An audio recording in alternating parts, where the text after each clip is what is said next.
Hello people of YouTube, I'm Tuesday Porygon, and many years ago, I played through the Wii version of Back to the Future the game. I think about twice now, but only one playthrough of the Wii version, I still have that on YouTube. But now, I'm about to play through the PS4 version of this game, which is also the 30th Anniversary Edition. I think it was released back in 2015, which was in celebration of the 30th anniversary of the movie Back to the Future. And rightfully so. And this version of the game, it has a few changes when compared to the original version, including some, well, it does have better graphics, and also a character with an alternate voice actor, but you'll see who that is later.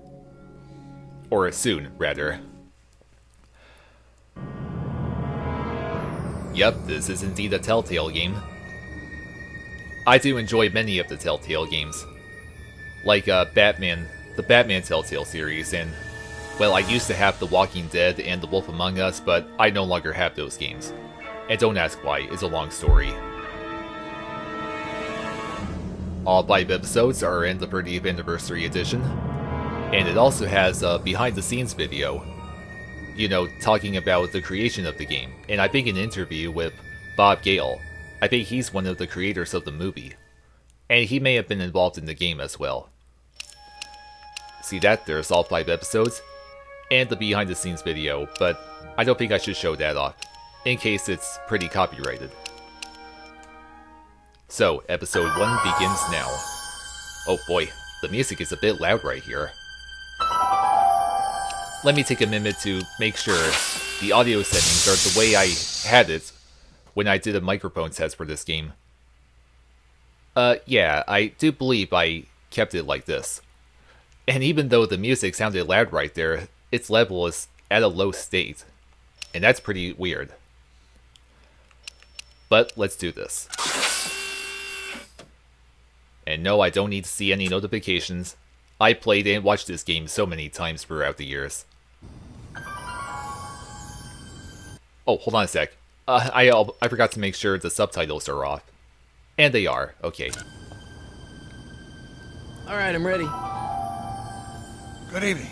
I'm Dr. Emmett Brown. I'm standing on the parking lot at Twin Pines Mall. It's Saturday morning, October 26th, 1985, 1:18 a.m. And this is temporal experiment number 1. Come on, Einie. Hey, boy, get in there. That-a boy. In you go. Get down. Get your seatbelt on. That's it. Whoa, okay. Please note that Einstein's clock is in precise synchronization with my control watch. Got it? Right, check, Doc. Good. Have a good trip, Einstein. Watch your head.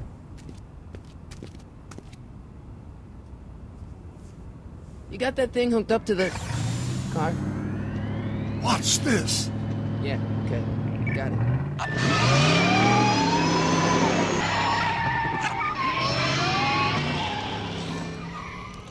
Not me. The car. The car.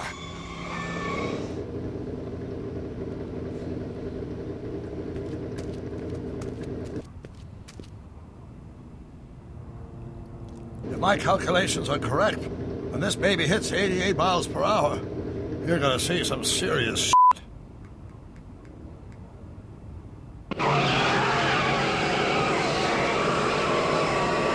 Watch this, watch this.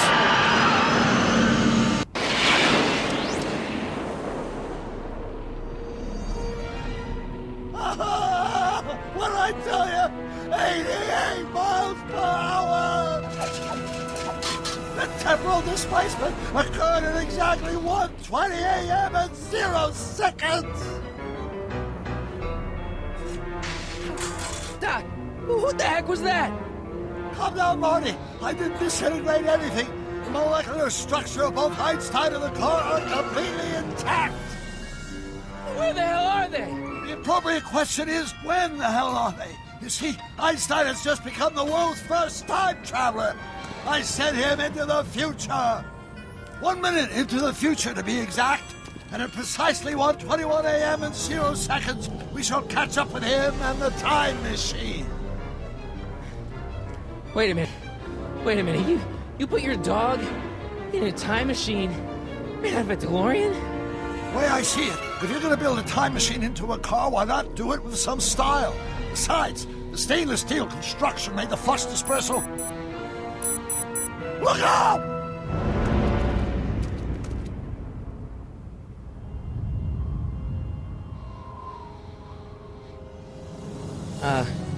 Doc? Huh, that's peculiar. Where's the car, Doc? It should have caught up with us 27 seconds ago.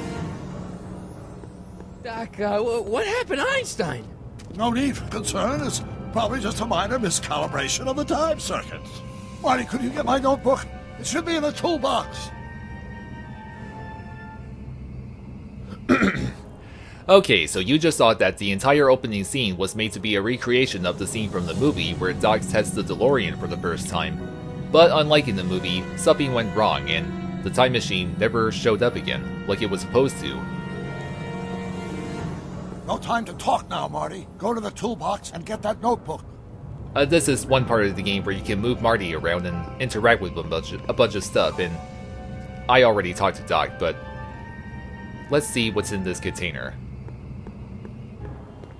What's in the box? Don't touch that!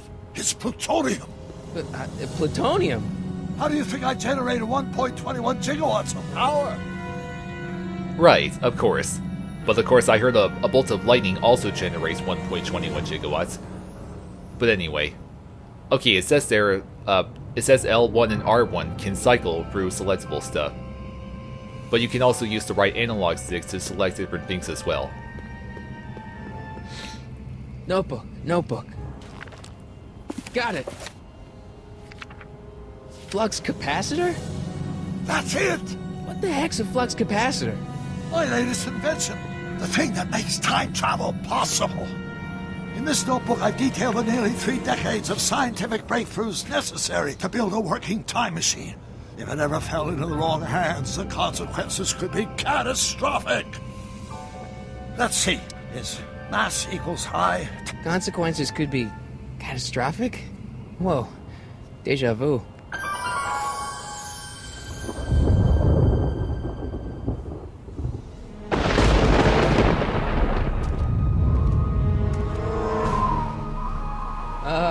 Doc?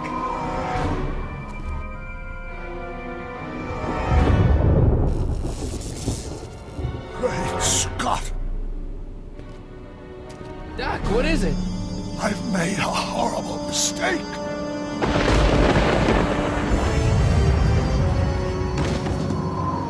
Doc! Doc, no! I'm sorry, Marty. Doc, come back! Doc! Doc!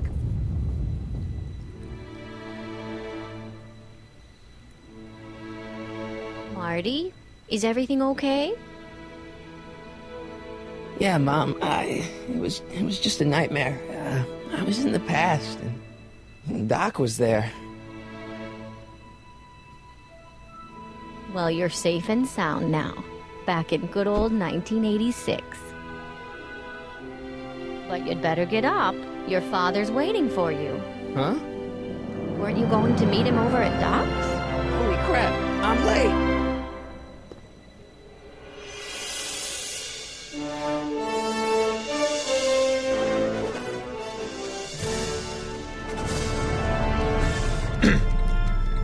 Okay, well, yeah, that was the opening scene for the game. And in case you couldn't tell, Christopher Lloyd reprised his role as Doc. This game does feature several actors from the movie reprising their roles, including Michael J. Fox, except he's not voicing Marty in this game, but rather someone else. Marty has a different voice actor in this game.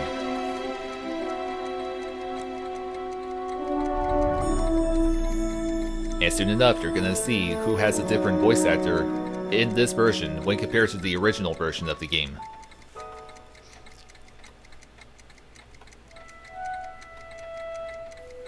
Yep, the game's just showing us all around Doc's place, including that giant amplifier, which was seen in the beginning of the first movie.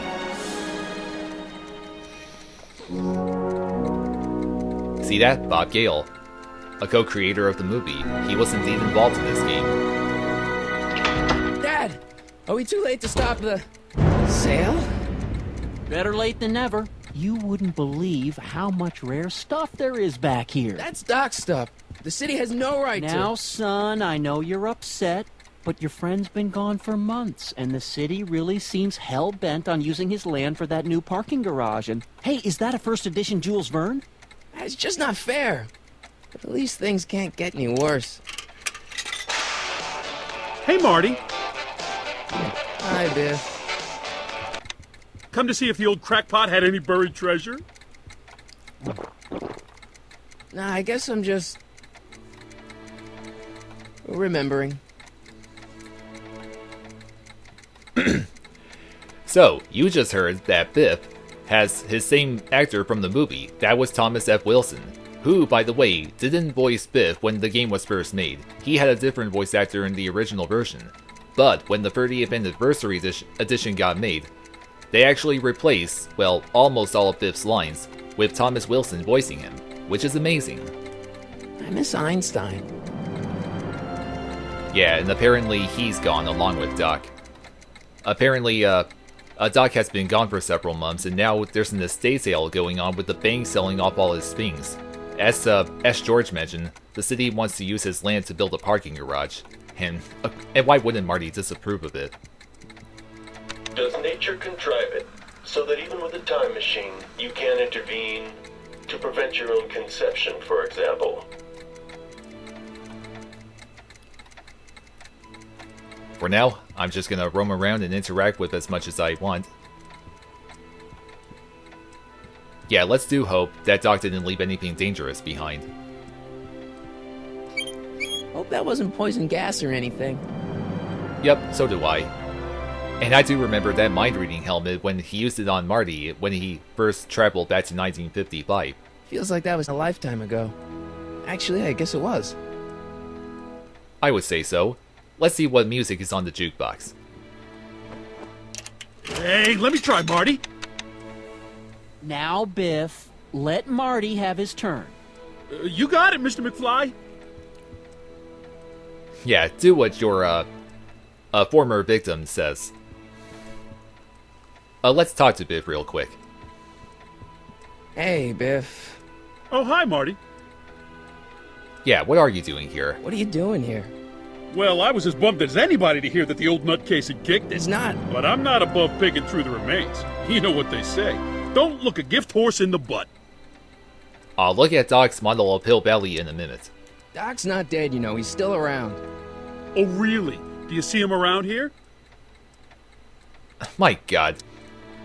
He's still such a butthead. I'm looking for something, in particular. Yeah? Something valuable? Well, that's all there is to say here. Never mind. Oh wait, what's this? Electrical equipment? Looks like a hand crank lightning rod. Or maybe a lightning-powered pencil sharpener.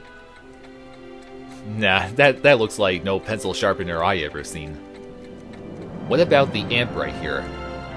It took me forever to repair this thing after I blew it out last time, and now some jerk's gonna pick it up for pennies. Oh, so Marty had to repair it after he messed with it in the movie. I better not mess with the controls right now. Let's take a look at that town square model. Doc built this model at downtown Hill Valley way back in 1955. The clock tower in the courthouse even works. What the? Is that Doc's notebook in there? Hey, that looks just like the courthouse. You gotta hand it to the old coot. He was good with his hands. Biff, can I see that a minute? This would look great in my fish tank. Give the old carp something new to nibble on. Oh, as if. What should I choose? Family connections? You know, you and my folks go way back. Yeah? So? So how about letting me have that model courthouse, for old time's sake? I think I'll keep it. Give it here, Biff. Well, well, looky what we have here. Looks like plans for something. What's a flux catheter? It's none of your business. Doc asked me Brown's worm food, kid. But this looks like it might be worth something. You know what, let me restart that line of dialogue real quick. Okay, the reason I wanted to restart was because I heard this choice many times before. Let's go with I saw it first. Come on, I saw it first. I guess you're right. But I picked it up first. Give it here, Biff. Well, looky what we have here. Looks like plans for something. What's a flux catheter? It's none of your business. Doc asked me to... Brown's worm food, kid. But this looks like it might be worth something. Oh my god. Even though he's not afraid of George anymore, he's still being such a... Yeah, you already heard me call him that name. Well, hold on. There is some new dialogue for Biff now that he's got Doc's notebook. Hey, Biff.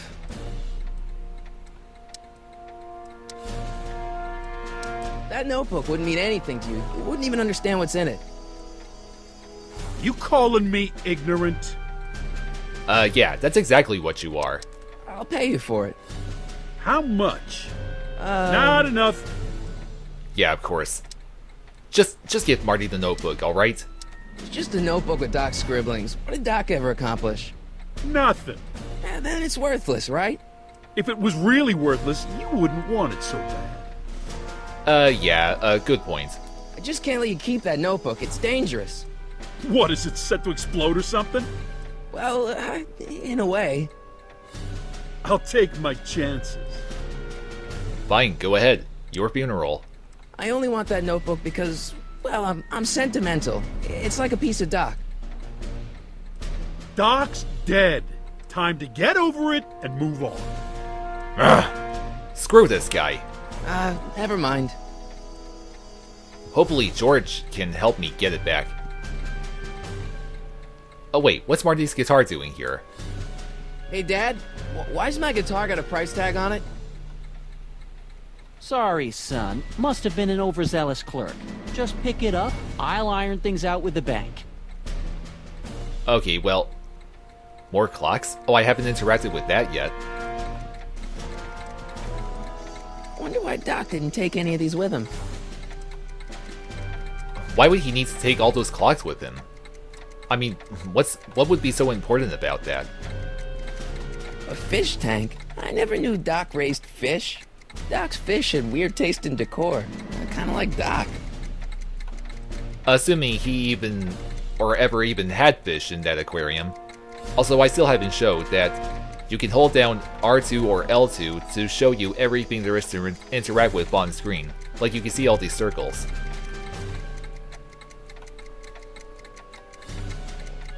Hey, let me! Now, Biff, leave Marty alone. This is a very emotional time for him. Oh, sure.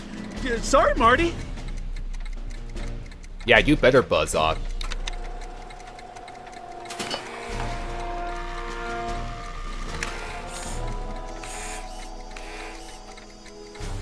Yeah, you see that automatic dog beater in action in the beginning of the movie.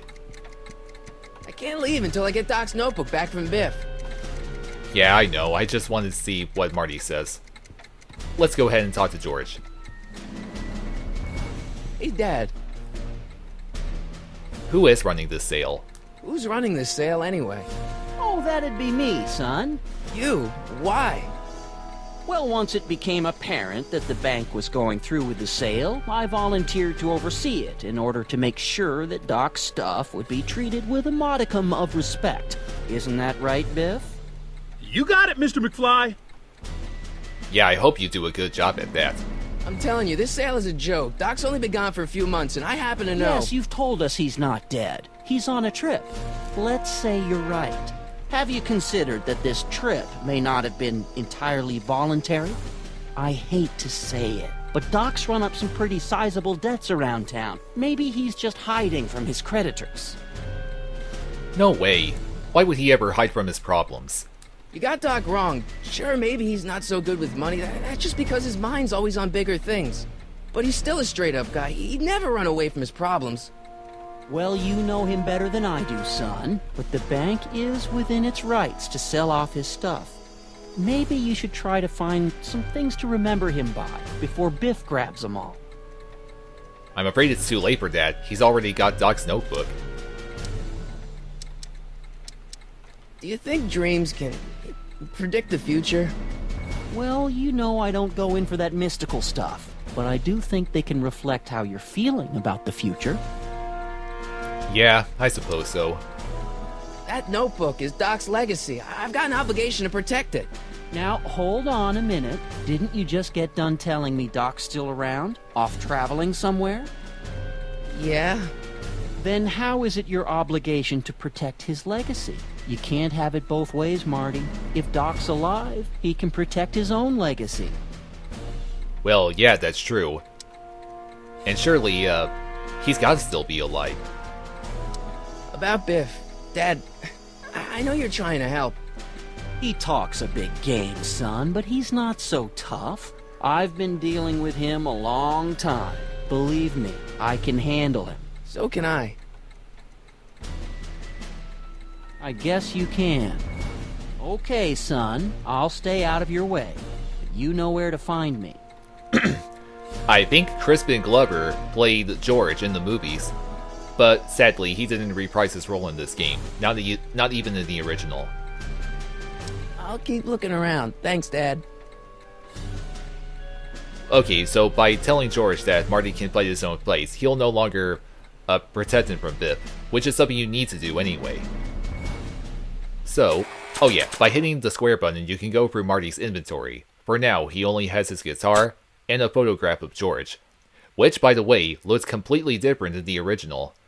I mean, this is how it looks like in the 30th Anniversary Edition. In the original, it was just George's head. I keep this picture of my dad to remind me that even the most hopeless losers can grow up to be pretty cool guys. I don't even see the point of changing the picture, but okay. It may not look like much, but it packs a wallop. Yep, it does, especially when plugged into Doc's amp, which is exactly what I'm gonna do right now.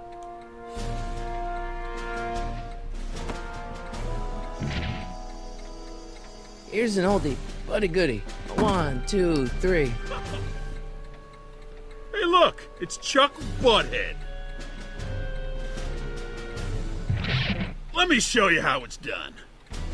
Well, it's 1 for the monkey, 2 for the snow, 3 to get ready. Now go, Scat, go! Whoa!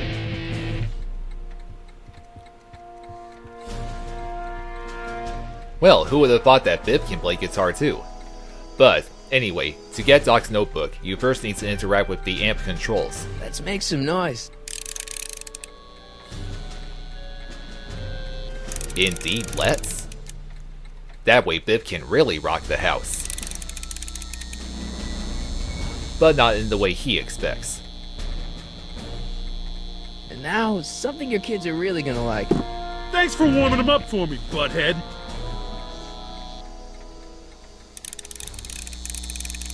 Oh, I wouldn't do that if I were you, Biff. Now watch me blow the lid off this joint. Whatever you say.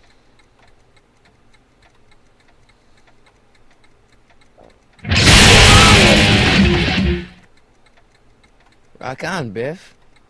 Oh, Serves you right, butthead.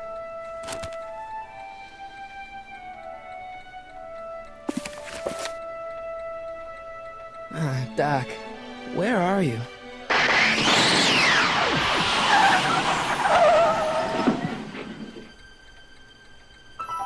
Oh my god.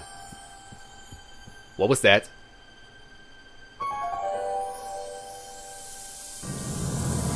It's the DeLorean.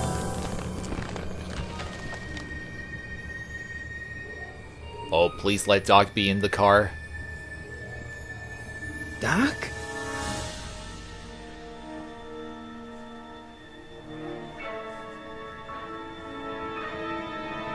Careful, Marty. It could be pretty cold.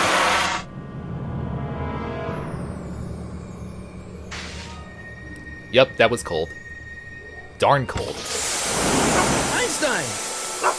Where do you come from, boy? Didn't you bring Doc with you?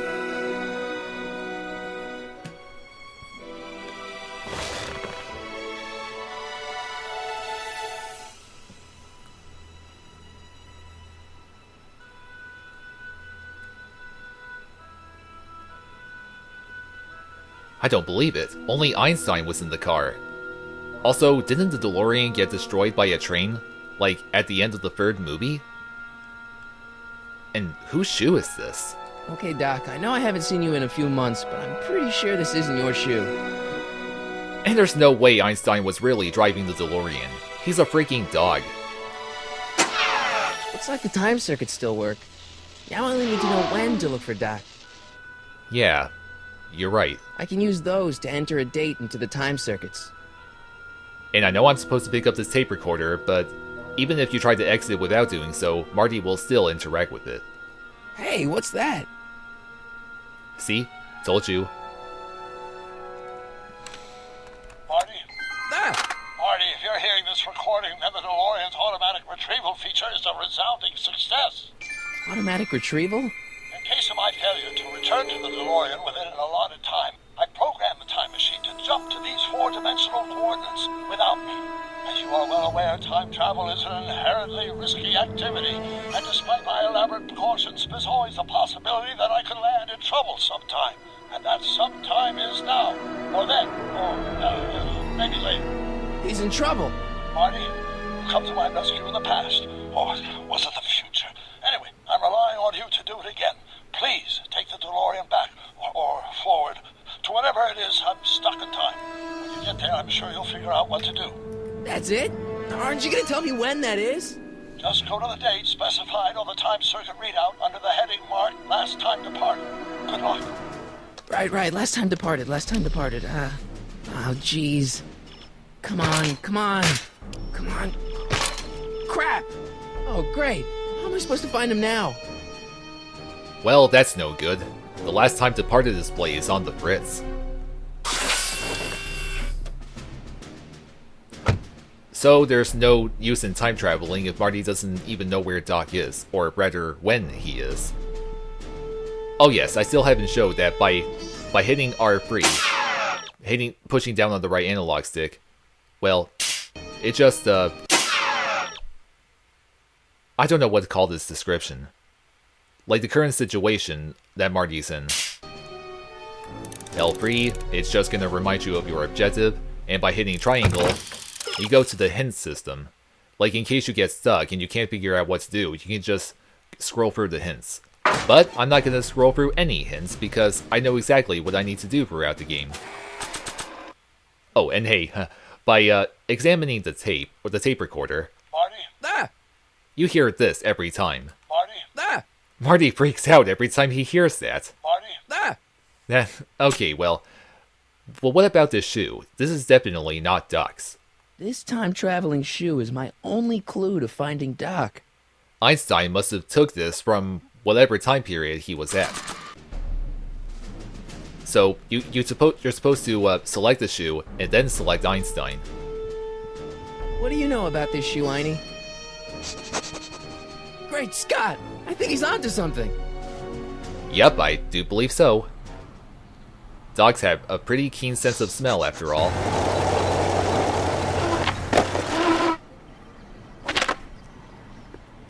Okay, now we're getting somewhere. How's this supposed to lead me to Doc, Einie? I have no idea, but before I interact with the buzzer here, you can also interact with the liquor store and the arcade. Starbase 0. I hope Jimmy's fixed the Wild Gunman machine. Yeah, Wild Gunman, that's a game on Nintendo Entertainment System. I guess there's time for a quick game. And you don't even see Marty playing that game. Nor can you even see through the door somehow. Okay, now I'm ready. I think in the original version of the game, you can actually see through the windows here, but in this version, you can't. That's gotta be a design flaw when this game was remastered. But now, let's take a trip inside this liquor store. A1 liquor. I like the new bars Mr. Figgins put on the windows. Very secure. Marty does drink, by the way. I remember seeing him drink out of an alcoholic bottle in the first movie, when he was in the car with Lorraine. I see you sneaking into that liquor store, young man! What does she mean sneaking in? Marty was going in for the front door. It's not like he was trying to go for one of the windows. That's not considered sneaking in. What's she talking about? What kind of trouble is Doc in, Einie? Why couldn't Doc have invented a dog translator? Good question. He should have considered doing that. Okay, let's see who's in this apartment. Strickland. Oh my god. Step away from the door. Ah! Now, let me get a look at you. Einstein, come on! Just as I suspected. Hooligans! Get along now! Scat! Well, that's the same crazy old woman who yelled at Marty trying to go into the liquor store. I'm not a hooligan, ma'am. I'm a teenager. I wasn't born yesterday, young man. Aren't you the miscreant who skateboards through the town square every morning between 8 and 8:30 in a decidedly unpunctual manner? Yeah? All skateboarders are hooligans. It's a fact. Look it up. What a witch. Yeah, who is she? E. Strickland. You aren't related to, Vice Principal Strickland, are you, ma'am? Not that it's any of your business, but I'm his sister, Edna. Oh, and you're one of those McFly slackers, aren't ya? Yes, what's old man Strick? I mean, what else has your brother been saying about me? Nothing I couldn't have deduced for myself, slacker.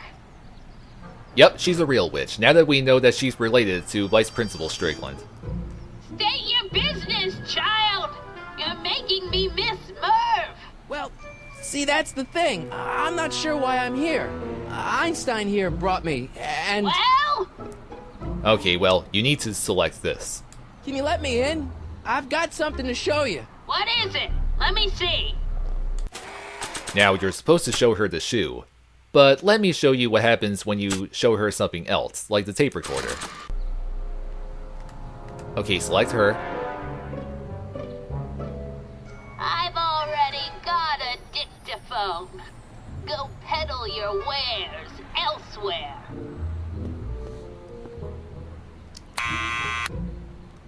What now?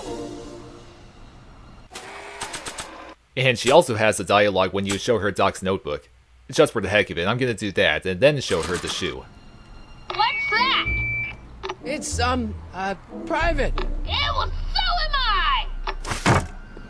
God, what's her problem? What now?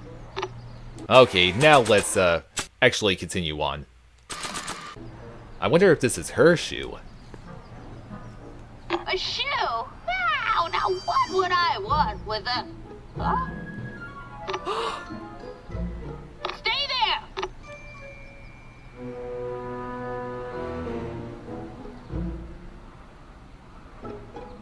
Now we're really getting somewhere. Move along, ma'am.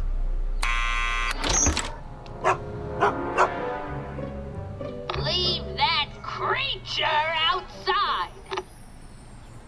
Sorry, Einstein. She's clearly no dog lover. Neither am I, actually. Well, real-life dogs, anyway.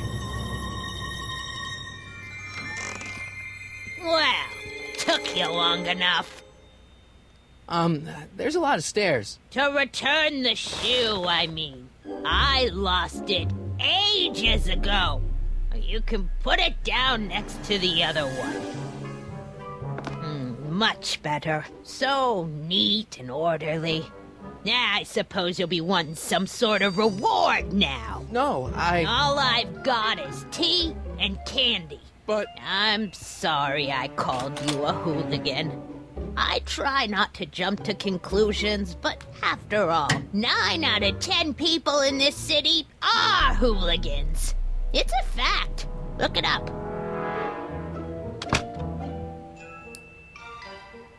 Have a seat, Sonny.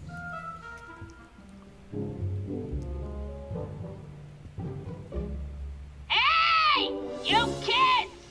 Put out those cigarettes!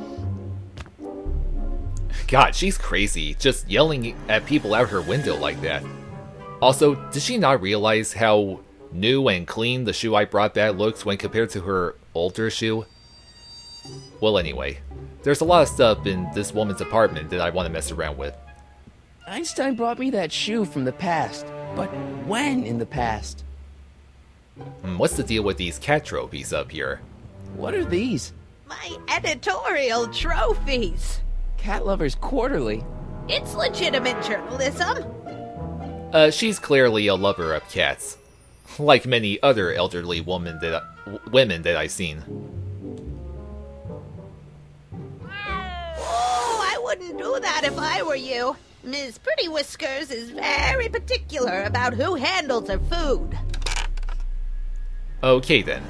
And strangely, you never even see any of her cats in this game, even if you interact with the cat bulls again. Miss Pretty Whiskers? Einstein is really the only animal you ever see in this game. As if Telltale was too lazy to make other animal models. The candy looks older than I am. Yeah, so, yeah, it's best not to eat candy that looks old. I wouldn't eat that myself. What about these pictures here? Is that Vice Principal Strickland? Mother never could keep little Gerald out of her clothes. Well, now we know that Old Man Strickland's first name is Gerald, and he never did have hair. What a shame. Marshall Strickland. My grandfather, gunned down by Mad Dog Tannon over 100 years ago. That's not how I remember it. I heard that what they just said right there was made to be a reference to a deleted scene from the third Back to the Future movie. Something about, Marshall Strickland being killed by Tannon. I never even seen that before. There's a third picture you can look at. Jeez, they all look like they've got sticks up there. What's that? Nothing. Yeah, you better not say that out loud, Marty. My god, this Edna woman has a lot of newspapers here. Don't touch those! My newspapers are in pristine condition and meticulously organized. Not about to let some street punk get jam all over them. As if Marty even has any jam on his hands. Plus, it looks like some of those papers were suspended in midair. That's weird. What's in the kitchen? Miss Strickland, about your tea. You forgot to turn on the... U! It's spelled with a U! You illiterate vandal! As Marty was saying... That tea's never gonna boil. Okay, so she never did bother to turn on the stove. But, hold on, is there anything else I can touch? Well, there is that radiator, but I'm gonna save that for later. Let's look for the binoculars. Mind if I take a look? Go ahead, dear. Man, these are powerful. I could see Biff going into the video store. You wouldn't believe the filth that boy watches. Yeah, he's nothing but an out-of-control hedonist, just like his father. Couldn't There's agree. a clue to find a dock out there. I'm not seeing it. I don't even know where to start looking. I was saying, I couldn't agree more, Edna. But now let's actually talk to her. Miss Strickland? Jack! Diane! I know what you're doing behind that tree! Yes? About your lost shoe. Do you remember when you lost your shoe? Shoe? That shoe over there. Oh, that shoe! Huh. My, what a nosy Nelly! No one likes a busybody, you know. But... Oh, fine, let me think about it. Yes, I remember. I lost it in a scuffle with a dog. Oh, when was it? Oh, yes, the day that speakeasy burned down. A speakeasy? In Hill Valley? Don't act so surprised, young man. Your generation doesn't hold a copyright on moral depravity, you know. Sin has been on the prowl in Hill Valley since the day it was founded. So, there used to be a speakeasy in Hill Valley. Interesting. Wow, a speakeasy. That must have been wild. Is it true they used to drink gin out of slippers like my grandma said? Don't romanticize the past, young man. Prohibition was a time when gangsters ruled the town while honest citizens quaked in their beds. Oh god, I would not want to live in a city like that. So where was it? That speakeasy that burned down, I mean. That was ages ago. If you're looking for bootleg hooch. No, I'm just curious, that's all. I'm a student of history. Student of history, my Aunt Fanny. Yeah, your generation of hooligans and slackers could give two ripe figs about history. Miss Strickland? Oh, video store! Huh? The speakeasy used to be hidden in plain sight down there in the town square, right where that disgusting videotape rental store squats today. So the video store building must have gone up after the speakeasy burned down. Following year, as I recall. Subby tells me she doesn't remember the exact year. What about your newspapers? No, wait. Actually, let me choose this first. Doing some stargazing? No, I set my sights on lower things. Is that? Biff Tannen! Get away from that hubcap before I call your father! Biff Tannen? Who is that, Biff's daughter? I say daughter because, well, isn't Tip short for Tiffany? Tip can't be a boy's name, right? What's with all these newspapers? This is my personal archive. I've got every issue of the Hill Valley Telegraph ever published. Get out. Every single issue? From 1871 to the present. If it happened in Hill Valley, you'll find it in my stacks. Really? I guess somewhere in these stacks there must be an article about the speakeasy burning down. Naturally. I probably wrote it myself. I was quite a reporter back in the day. Any idea what date that article came out? Well, obviously the day after the speakeasy burned down. Duh, Marty. Well, that's all there is to say. Or to say with Miss Strickland. Don't let me keep you from your business. You there! Don't even think about tossing that Kleenex on the ground! Well, I'm guessing that she hates litter bugs. Okay, let's see what this radiator does. Oh, okay, come on, radiator. Man, she keeps it hot in here. That's the kettle. I'll be right back with some tea. And don't touch anything. Doing that tricks her into thinking the water's boiling even though it's not, and, well, while she's in the kitchen, now you can interact with the newspapers. But first let's, try to go for the kitchen door again. The polite guest stays out of the host's kitchen, Mr. McFly. Marty didn't even tell her his name, but okay, let's go for these stacks. Juveniles collide with manure truck. Nice picture. I wonder if that was a reference to a scene from the first movie. It happened to Biff and his goons, or Biff and his gang, in 1955. Brown Mansion destroyed. 1962. No, that's not where Doc's stranded. Alright, Einstein brought me this shoe, and Miss Strickland lost the shoe on the day the speakeasy burned down. But when did the speakeasy burn down? I at least need to know the year. Just gonna look for a few... Yeah, that's peculiar. The water still hasn't come to a boil. Or maybe not. Let's just look for the binoculars again.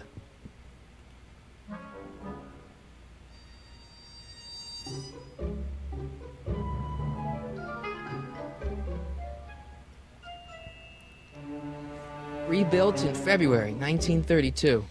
So the fire must have happened before then. But when? I need a date. Don't look at me. I'm far too old for you. As if that was even what Marty meant. Okay, well, now Marty knows where to look for a clue in the newspapers, but first I gotta drive Edna back into the kitchen. There's the whistle! Surely the water's boiling by now. No, it's not. And she's gonna fail to realize she didn't turn on the stove again. What an old hag. Let's see. Ground broken on site of former speakeasy. Singer vanishes. Hill Valley Expo delights crowd. Soup kitchen exposed. Here we go. Speakeasy arsonist slain. Legal procedure gave way to old-fashioned vengeance last night when a mob descended on the Hill Valley police station. The suspect in the speakeasy arson case, a drifter known as Carl Sagan, was pulled from his... Carl Sagan? It's Doc! Killed by a mob. What's the date? June 14th, 1931. Jeez, I gotta rescue him. My newspapers! Sorry, Miss Strickland. Let me... No! You've gotten my history out of order! Oh, do you know how long it'll take to fix what you've done? Oh, get out! Get out! Get out! Help! Police! I'm being attacked by hooligans! Well, now Marty knows where and when to look for Doc. And my god, that's gotta be the third time so far that Doc ended up getting himself killed. First by the Libyans, and then Mad Dog Tannon, and now a mob of 30s gangsters. Man, that's... well, anyway. Marty! Where you been, son? And what are you doing in that getup? Let's go with, work uniform. It's, my uniform. Didn't I tell you? I got a job. At the Model T factory? Yeah. No. Never mind, you don't have to explain. I'm sure whatever it is you're up to, you know what you're doing, right? I hope so. Hey, sometimes you gotta go out on a limb for the ones you love, right? Wish my dad had understood that. You won't stay away too long. You'll barely know I was gone. Yup, it'll be like he never left. You ready to go, Einstein?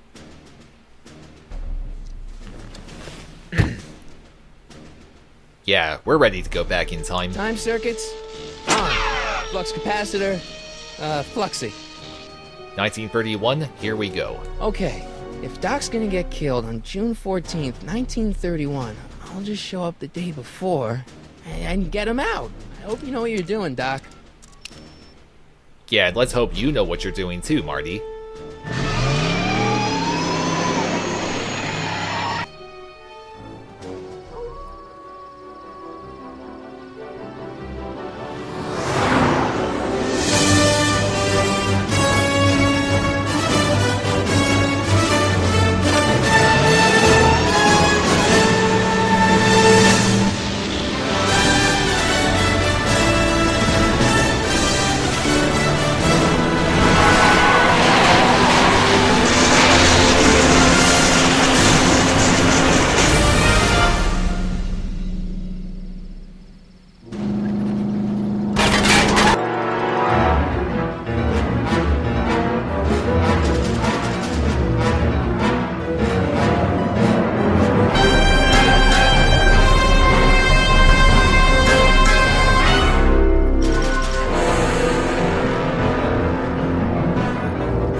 Man, Marty was really willing to walk like 2 whole miles.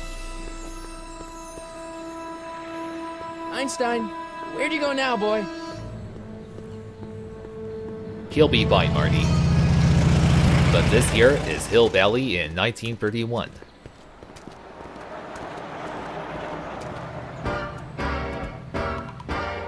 And then this music plays.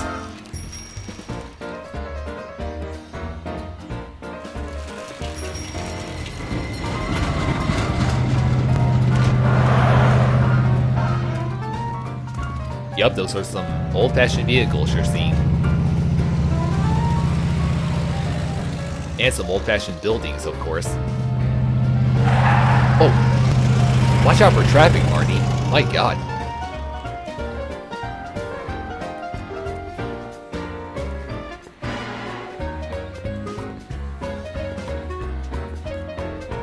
Young man! Excuse me, young man! Who, me? You're the only man in the street, and I'm looking for a man-in-the-street reaction. Naturally, you know about the explosion that destroyed this illegal gin establishment. I read about it, yeah. What's your opinion of Carl Sagan, the stranger who single-handedly did what the law has been unable to do for 10 long years, namely, rid Hill Valley of the scourge of liquor? Oh man. Let's go with, yeah. How'd Doc get himself into... Doc? Doc is his nickname. I'm good friends with Carl. You are? Really? Oh, but I need an unbiased opinion for my story. Pretend you don't know him. How would you feel about his heroic act of destruction? Heroic act, eh? So you think he did the right thing by destroying the speakeasy, even though that wasn't him? Well, I'm not so big on bomb blasts. Yes, but this bomb blasted a speakeasy, the very symbol of lawlessness and corruption. You're all for cleaning up the town, aren't you? Do you have a message for the vicious gangsters who still roam these streets, no doubt plotting to corrupt our citizens with another den of booze, sin, and debauchery? A lot of people seem to pick where can I find them, so I'm not gonna do that. Yeah, Marty is gonna come after them. Yeah, tell him, go ahead, make my day. Make your day what? Ha, a Dirty Harry reference. Never mind. I'll play around with it and see if I can come up with something better. Mr. May I get your name? Yeah, it's... Now you gotta choose a fake name for Marty. Harry Callahan. Thank you for sharing your candid opinions, Mr. Callahan. Edna Strickland, Hill Valley Herald. I know. I met you back. I'm familiar with your work. You read my column? How sweet! I know it's just an etiquette column, but I believe it'll lead to bigger and better... Oh! Einstein, no. Down, boy. Is this wretched creature yours? He assaulted me once before. What's got into you? Aggressive dogs must be kept on leash at all times. It's the law. Look it up. Doc. I gotta find Doc. Well, we just seen Edna Strickland as a young woman. And why Einstein kept barking at her is beyond me. As if she did something pretty bad. Not to mention she's the woman whose shoe Einstein stole. I guess this is where the speakeasy burned down. How'd Doc ever get mixed up in that? Yup, and then it got turned into a video store in the future. There are many buildings you can interact with. Like this one. You gonna buy anything? No. Then get out! How rude. What about this barber shop here? Hey, can I get some moose? What does this look like, a hunting lodge? Yeah, as if Marty meant a real moose. That's it? He just says that when you interact with the sign? Fine, whatever. Oh yeah, and holding down the circle button makes Marty run. Majestic arms.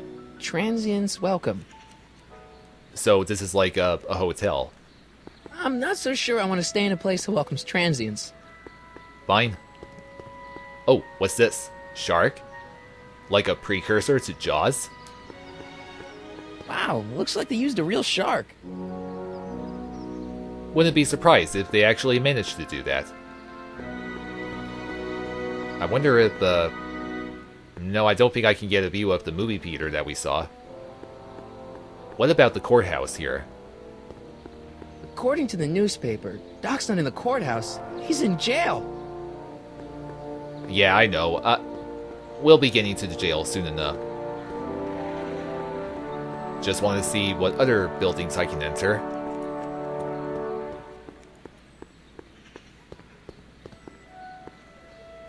Law office sign.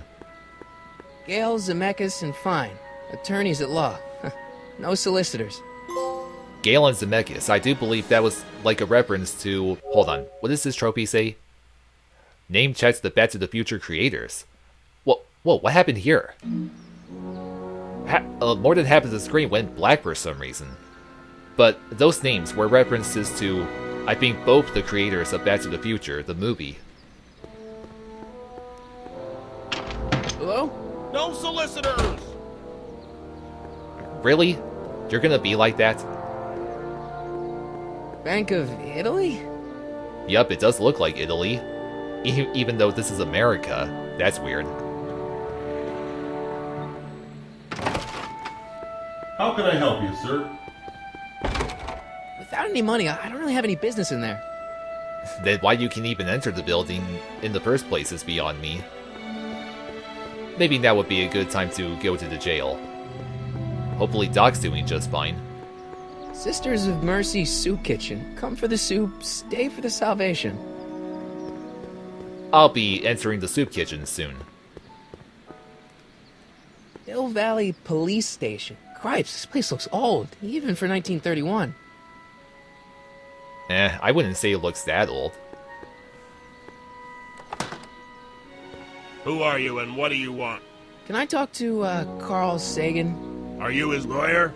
No. Then scram. Come on. Why are many people in the 30s so rude? Doc! Marty! Doc!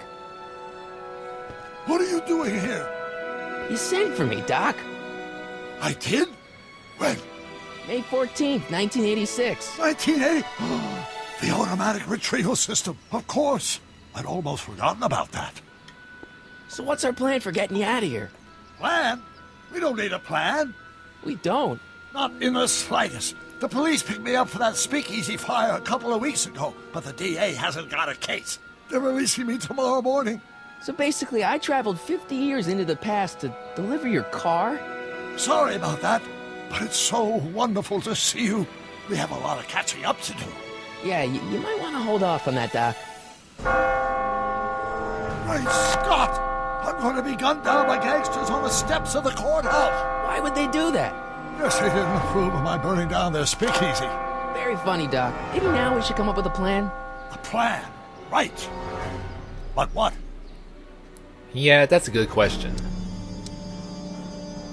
I'm gonna, you need to choose back in time, but I'm choosing the other options first.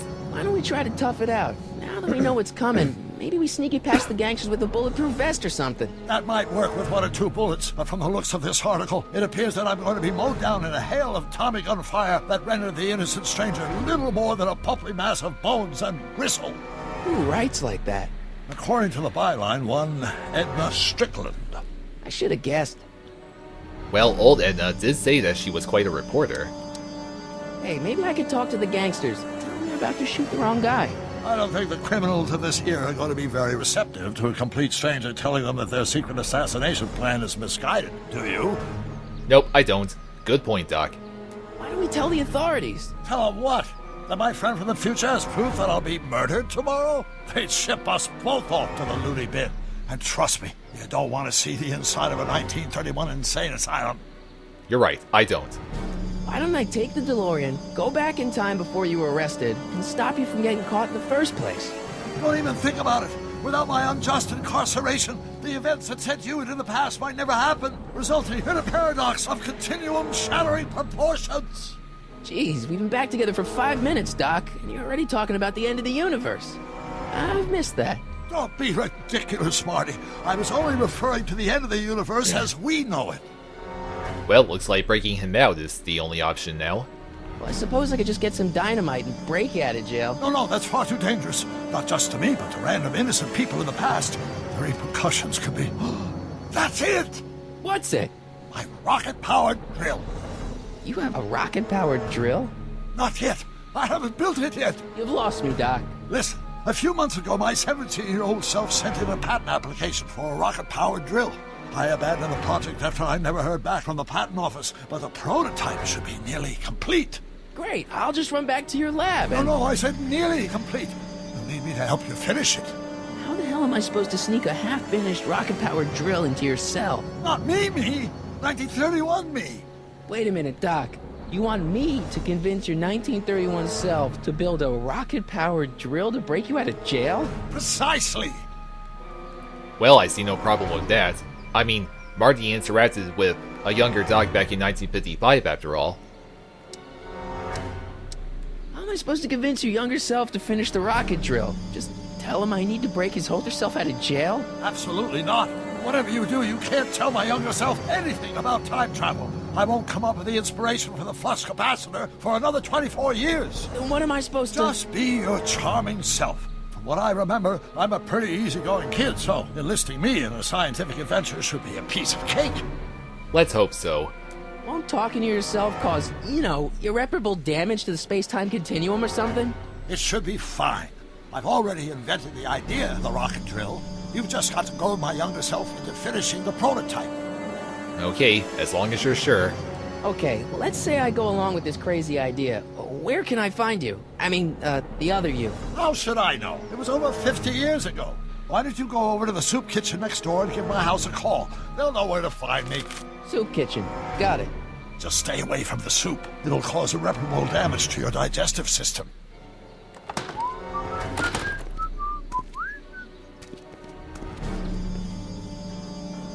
I guess I better get started. Don't worry, Doc. I'll get you out of here in no time. I'm not worried. Once you and my younger self put your heads together, you'll be unstoppable. Okay, off to the soup kitchen Marty goes.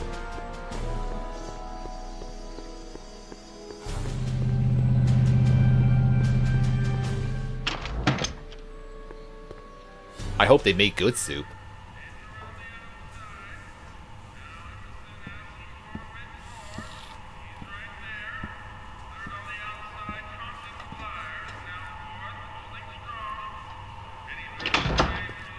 McFly! Biff? Kid!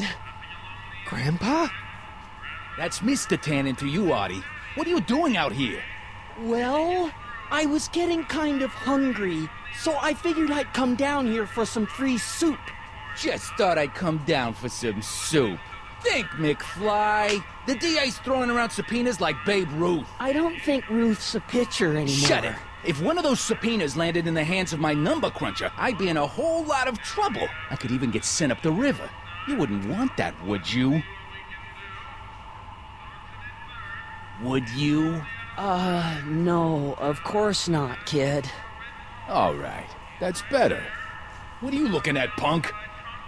Keep your eyes on the soup, kid. Well? Well, what? What are you still doing here? Sorry, kid. I'll just run back to the safe house. You do that. And McFly? Yes? That hat's too flashy. You better let me hold on to it. Now scram! You got it, boss. And don't come out until I give you the all clear. I swear, if even one of you mooks could add 2 + 2 without your fingers, I'd dump that wimp into the lake. Hey! Anyway, I'm off to make myself irresistible. Don't let anyone burn down the shop while I'm gone. So, Marty ran into not only his grandfather, Harper, but also Biff's father, Kid Tannon. No doubt he's a pretty nasty guy. I better not talk to him. I don't want to mess up his timeline. Okay, well, it is a good idea to be on the safe side anyway. Let's go into the kitchen. Or not.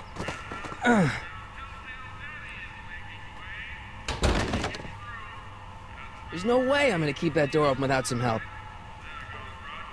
What about these inscriptions here? Those who once ate delicacies are destitute in the street. Cheery. Nah, enough of that. Let's make that call now and hope Marty knows how a birdie's phone works.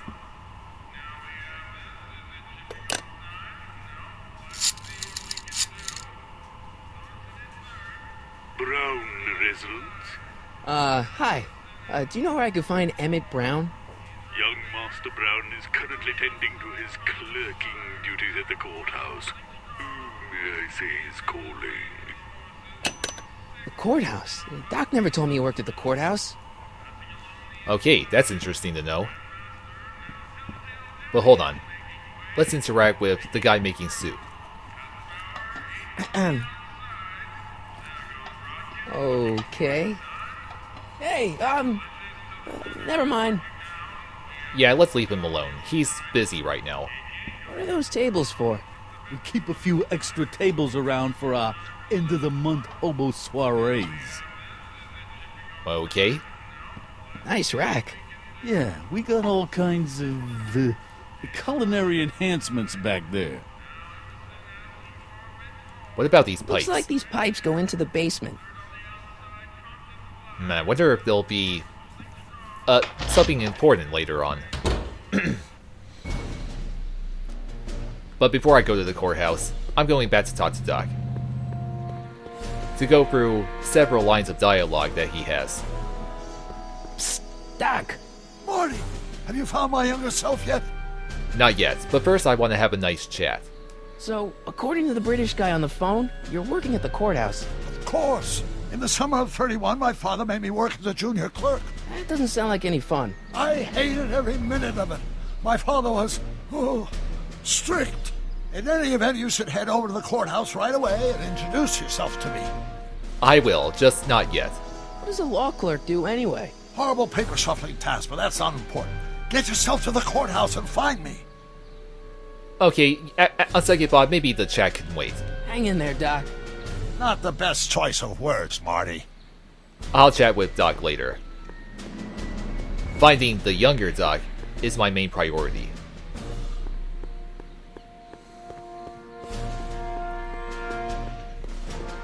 Okay, here I come, courthouse. I think we can also interact with this gazebo right here. Or... no, I don't think you can. Let's see how Einstein's doing. Hey, how you doing, Einie?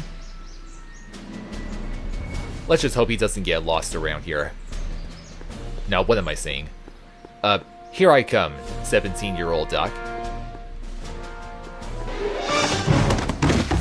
Don't touch those! These are very sensitive legal documents. Nobody is supposed to handle them but sworn officers of the court.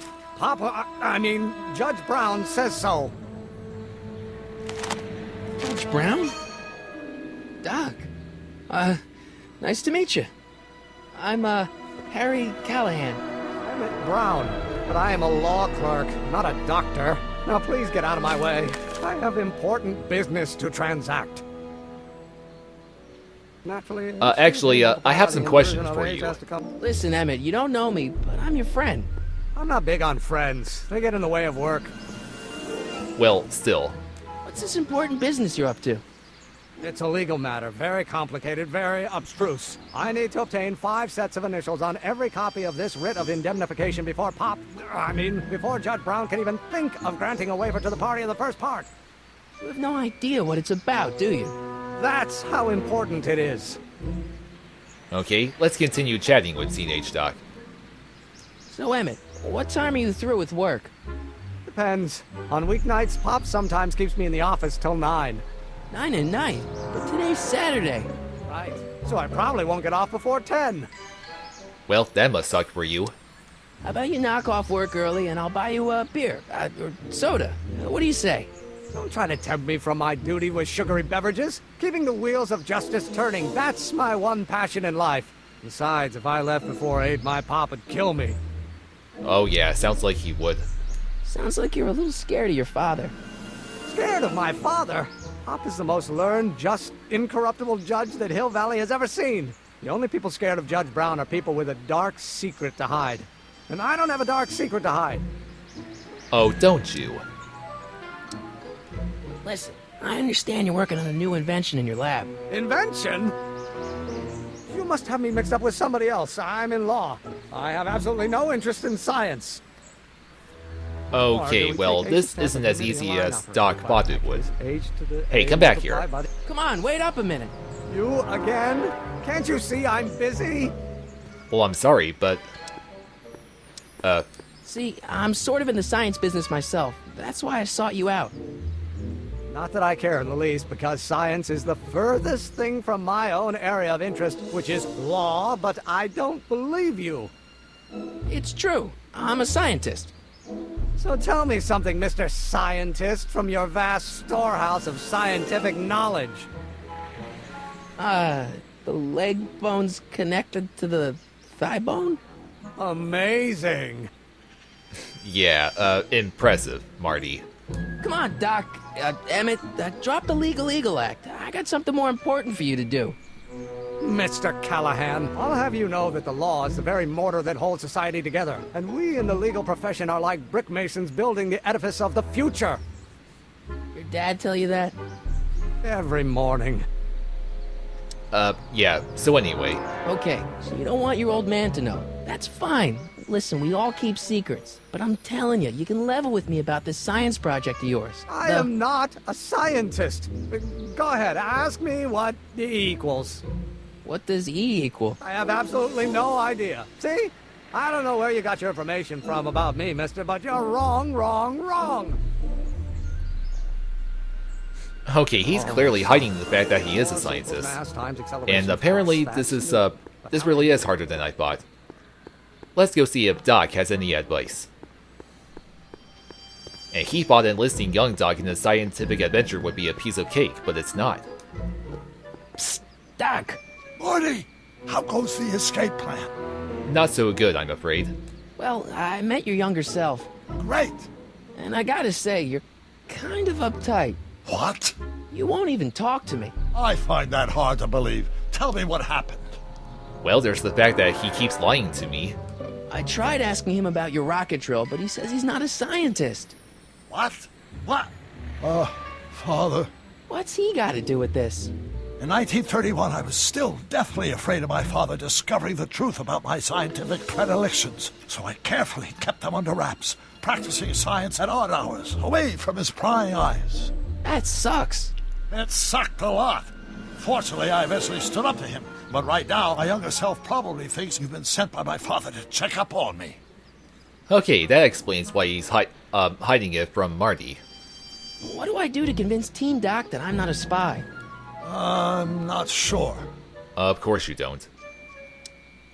You know, your younger self seems really dedicated to the law. It's a facade, I assure you. I had to keep up appearances to appease my father. Yeah, and he doesn't sound like a very nice guy. Why does your younger self mutter all the time? Muttering? Why would I be muttering? I never mutter unless... The Hill Valley Expo! The Expo? Yes, the Expo! How could I have forgotten? In a few months, the younger me will put on a demonstration at the Hill Valley Exposition, my first public foray into the world of science. Everyone in town will be there, including a number of noted inventors who shaped my career. So, it was a big success? No, it was a miserable failure, but it was a spectacularly miserable failure, one which marked my transition from an amateur garage scientist into a professional seeker of truth. Okay, well then. But back to the muttering thing. What does this expo have to do with you muttering all the time? When I was younger, I used to relieve stress by working on complex mathematical conundrums. No doubt my younger self is working on some impossible problem in an attempt to work off cerebral steam in the weeks before the exposition. What was I muttering about? I don't know. H to the something with an inverse of something else. I'm not so good at equations. That's too bad. I bet if we could solve my younger self's problem, he'd be more inclined to listen to you. And boy, do I know how. I still can't figure out what your younger self is muttering about. Blast! If only I could hear him myself. That right there is supposed to be a hint on how you can have Doc hear his younger self. Let's talk about your younger self's problems later. Okay, but don't forget we're on a bit of a deadline here. What you need to do is use the tape recorder on young Doc. So now, let's see where he is. There he is.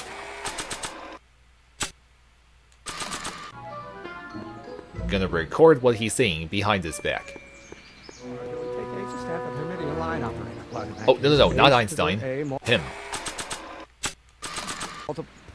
Oh, think, Emmett, think. H to the A multiplied by the inverse of A. H to the A multiplied by the inverse of A. Nothing to see here. Carry on. Oh, let's start over. Okay, now let's bring that recording to Doc. Now he should know what his younger self's muttering about.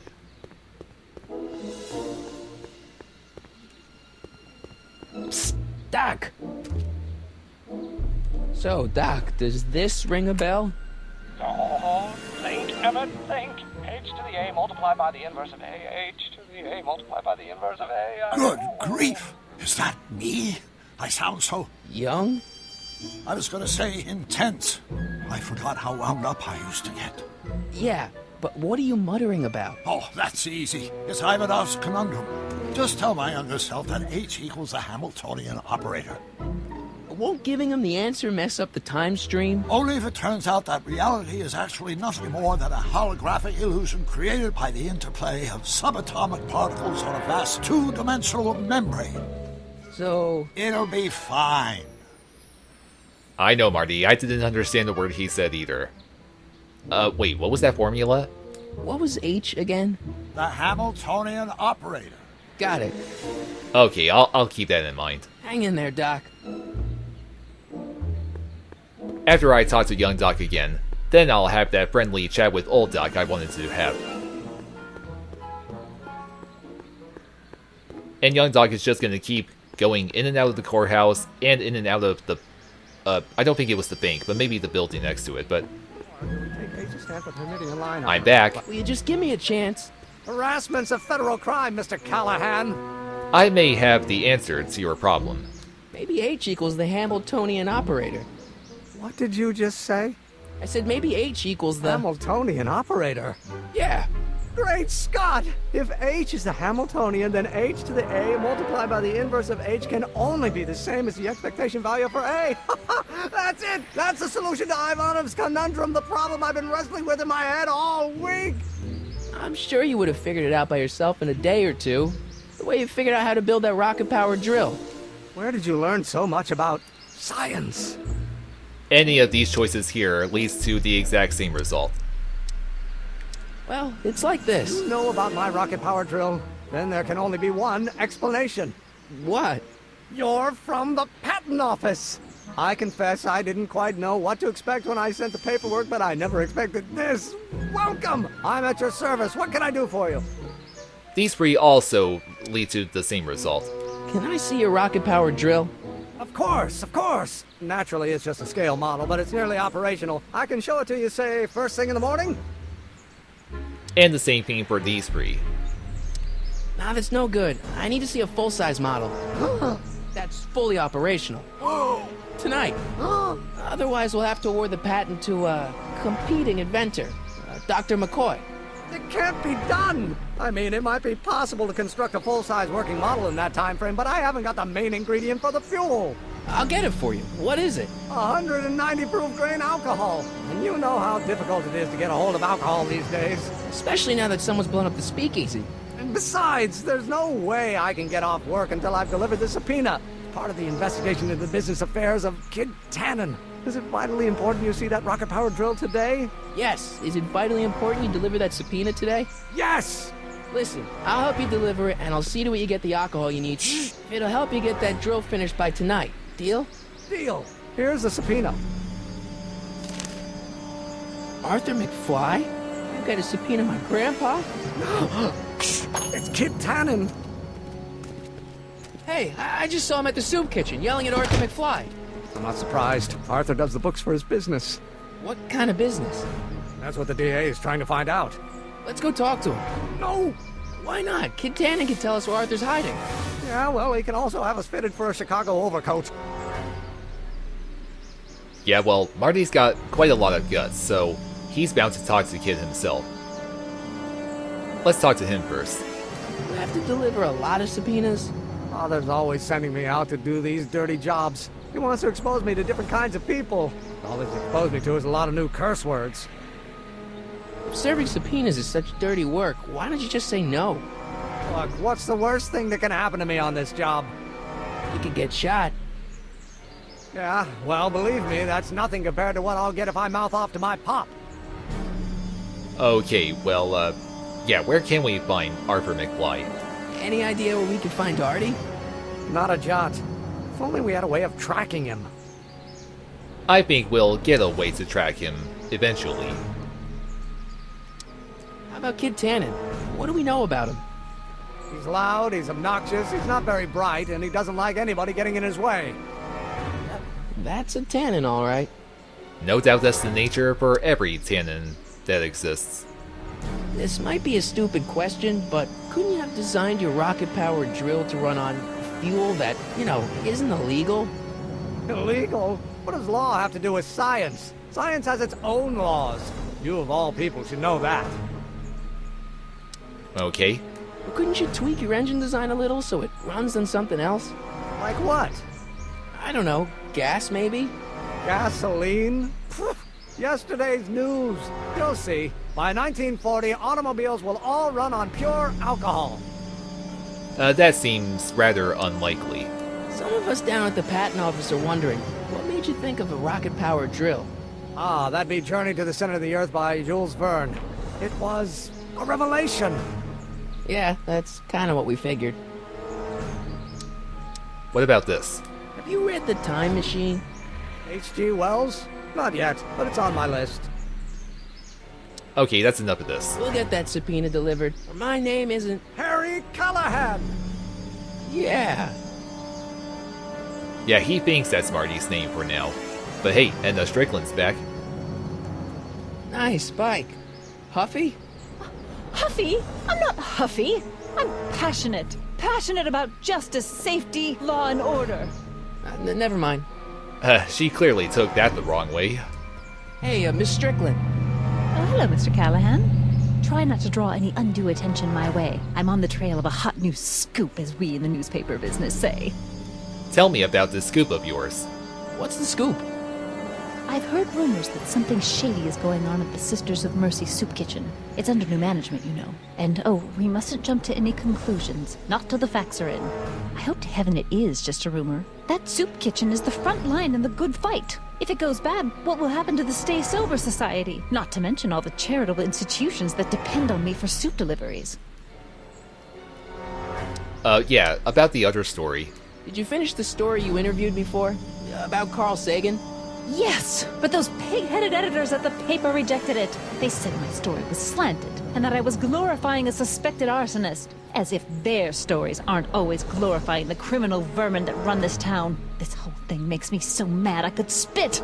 Though of course I never would. There's an ordinance against it, and it's so untidy. Right. Oh yes, I do also apologize for how my dog's been behaving. I'm sorry about the way Einstein lit into you back there. I don't know what got into him. Well, I hope you've learned to keep him under control. Yeah, I found someone to keep him distracted. Very good. Now let's see if you know your multiplication tables. It's a good thing young Doc is good with dogs. You make hot soup deliveries? It's one of my many small contributions to the good cause. Healthy bodies, healthy souls, or so one hopes. I pick up barrels of hot soup at the kitchen, and I deliver them hither and thither. Hill Valley Orphanage, the St. Francis Xavier Ranch for Unwanted Children, Foggy Mountain Home for the Incurably Insane, Shady Acres Rest Home. Oh, I can barely keep track of them all. It's a very big job. Oh yeah, I can imagine. Hey, I can help you deliver soup. I donate a lot of time to charities. Oh? Which ones? The, Mario Brothers.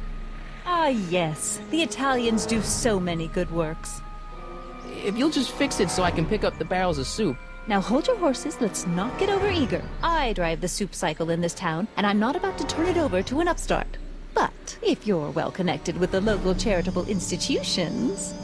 Yeah? You can let me know when they're running low on soup. Okay, what about this society of yours? What's the Stay Sober Society? You haven't heard of the SSS? They do the most marvelous work, taking hopeless drunken bums and turning them into former hopeless drunken bums. I'm one of the founding members.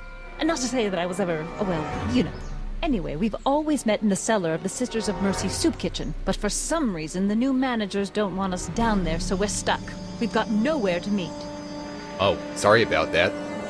As As a matter of fact, I do know a local charity that's running low on soup. Oh? Who? Actually, I don't even know who, but I'm just gonna go with a random choice. Like, nah. The rest home.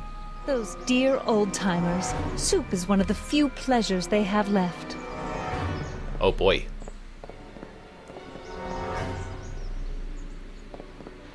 That's a weird-looking fire hydrant. All right, Edna, just think of all those poor unfortunates and hold your nose. Mr. Donnelly! What, does she not like the smell of the soup? And who keeps soup in a barrel? Well, there she goes.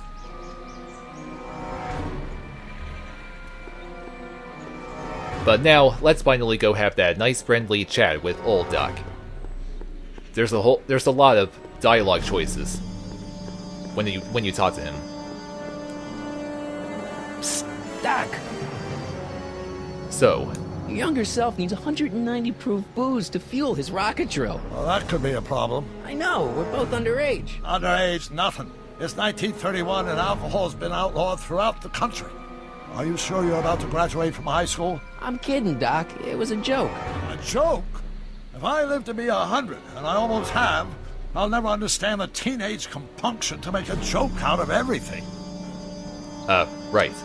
Well. Where have you been all this time? I missed you. I missed you too, Marty. But I thought it was important to let you live your own life for a while, free from the insanity of time travel. I gotta admit, it was nice to not have my family history blowing up in my face for a few months. Besides, I've been busy raising my own unpredictable teenagers.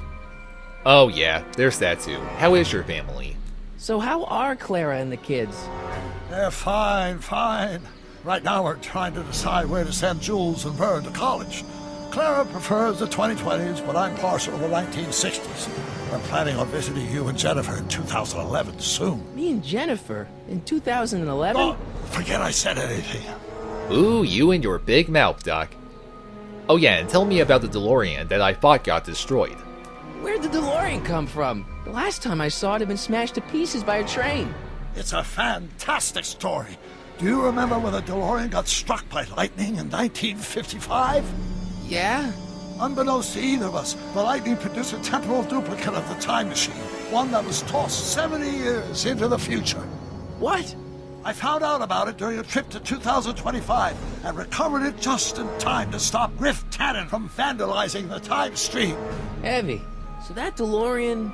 is for all intents and purposes the exact same machine as the original. Plus or minus little bells and whistles I've added over the years, of course. Oh yeah, that's a fantastic story.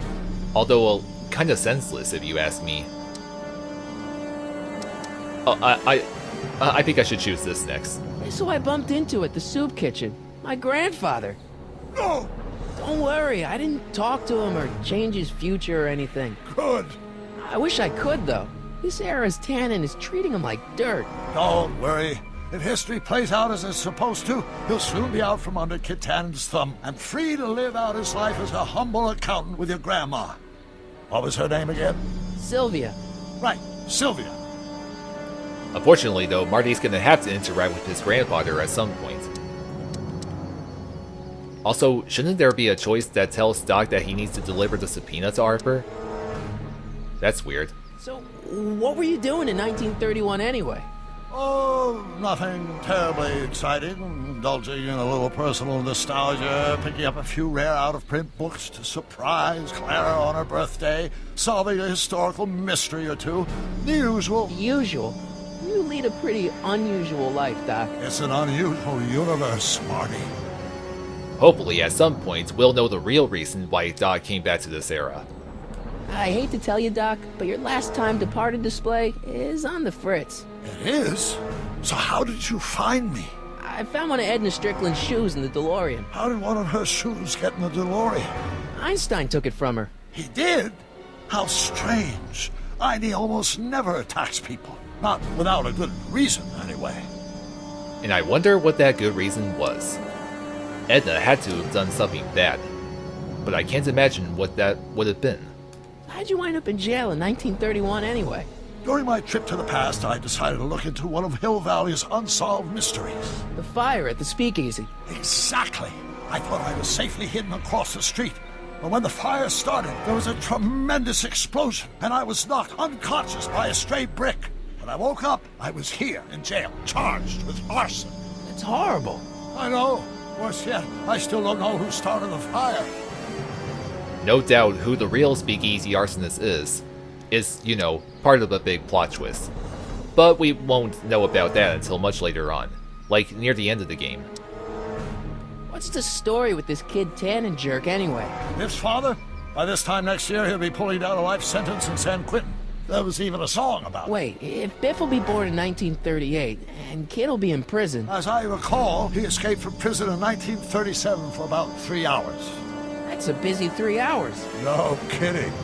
Oh yeah, it had to have been. But what about Edna? What do you know about Edna Strickland? Edna? We never really socialized when I was younger. She was a few years older than me, and we traveled in different socio-economic circles. Why do you ask? She thinks you're a hero for burning down that speakeasy. She's doing a story on you. A story? Oh, yes, now I remember. Ask Edna, the etiquette column that doubled as a pro-temperance soapbox. She believed that the consumption of alcohol would inevitably lead to a complete societal breakdown. Sounds like a fun gal. You should have seen her when the hippies started showing up in the 60s. She just about lost her mind. That would explain a lot. Yeah, I'm against drinking alcohol too, but, you know, I wouldn't lose my mind like Edna would. I know this really isn't the right time or place, but I found your notebook. Oh, so that's where I left it. Why'd you bring it here? Because the bank's selling off all your stuff. They can't do that. That's what I keep trying to tell them. Well, you hold on to it for safekeeping. We'll deal with my financial situation in 1986 after we saved me from a grisly death in 1931. Yeah, I got that. Well, I do believe that's about it for this chat. Hang in there, Doc. Let's get back to focusing on my main objectives. But hold on a sec, let me pause real quick. I'll be right back. Okay, sorry I had to pause right there.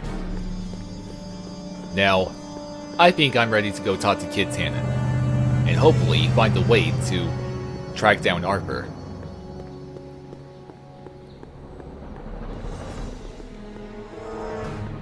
What the hell, Matches? You got kiwi all over my socks! Sorry, boss. Get out of here! How about you? Huh? I'm sitting at a shoe shine booth. You walk up. Either you're here to shine my shoes, or you got a death wish. Which is it? Oh no, no death wish here. I'll shine your shoes, butthead. I'm looking for a guy named Arthur McFly. He's my, sort of a relative. Well, he's my employee. He's very busy today. Yeah, you forced him to get busy. Since you're Arthur's boss, you know where he is, right? He's at the, office. Where's the office? I forget. Liar. So when do you think Arthur will be leaving the office? When I tell him he can leave the office. Hey, you're Mr. Spy.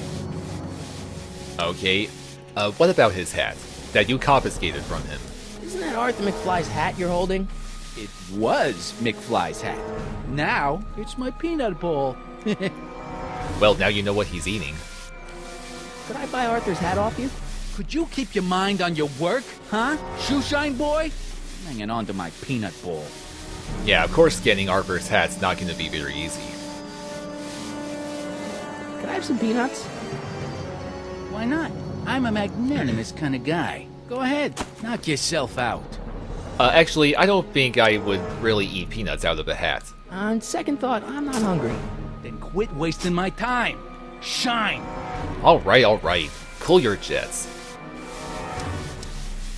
I guess you won't talk about your business. Why not? I got nothing to hide. I recently acquired controlling interest in the Sisters of Mercy Soup Kitchen. Ah, so you're the new managers of that joint. Isn't a soup kitchen an odd line of business for a guy like you? I like soup. Plus, I got a heart as big as all outdoors. Buff a little harder. I want to see myself in the toes. Yeah, you got a very cold heart, I'd say. An ice-cold heart. How come you won't let the Stay Sober Society hold their meeting in the cellar of your soup kitchen?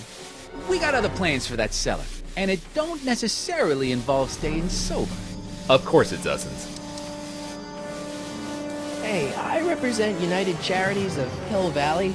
Can you authorize me to pick up soup from your establishment and deliver it to some very deserving souls? Nah, that Strickland dame's got the charity racket pretty much locked up. No point in giving her competition. Yeah, I wouldn't want any competition myself. Edna Strickland thinks your soup kitchen might not be on the up and up. That dame gets on my nerves. Got a great pair of gams, though. Okay, am I done shining here yet? How's that? Shiny enough? Yeah, that'll do. Stay nearby, though. I scuff easy. Wait a minute. Didn't I see you at the jailhouse, John, with that Carl Sagan rat? I hope you weren't planning on trying to spring it, 'cause I got other plans. Yeah, that's right. He's not gonna break out Carl Sagan.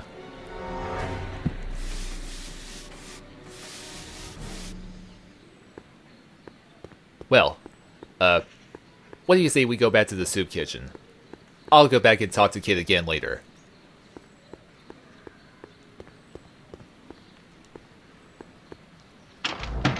I wonder if this is where we'll get the alcohol Emmett needs.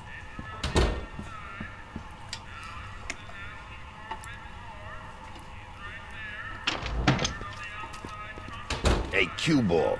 What? The truck just arrived with a fresh shipment of, soup. Soup? Well, this is the regular soup, and this is the special soup. Right. Special.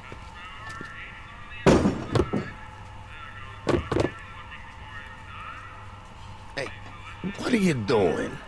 I'm spicing up the soup. It's my secret recipe. Listen, this ain't the Savoy, and we ain't here to feed these bozos no fancy soup. The boss has got a business to rebuild, so knock off the goofing and mind your post.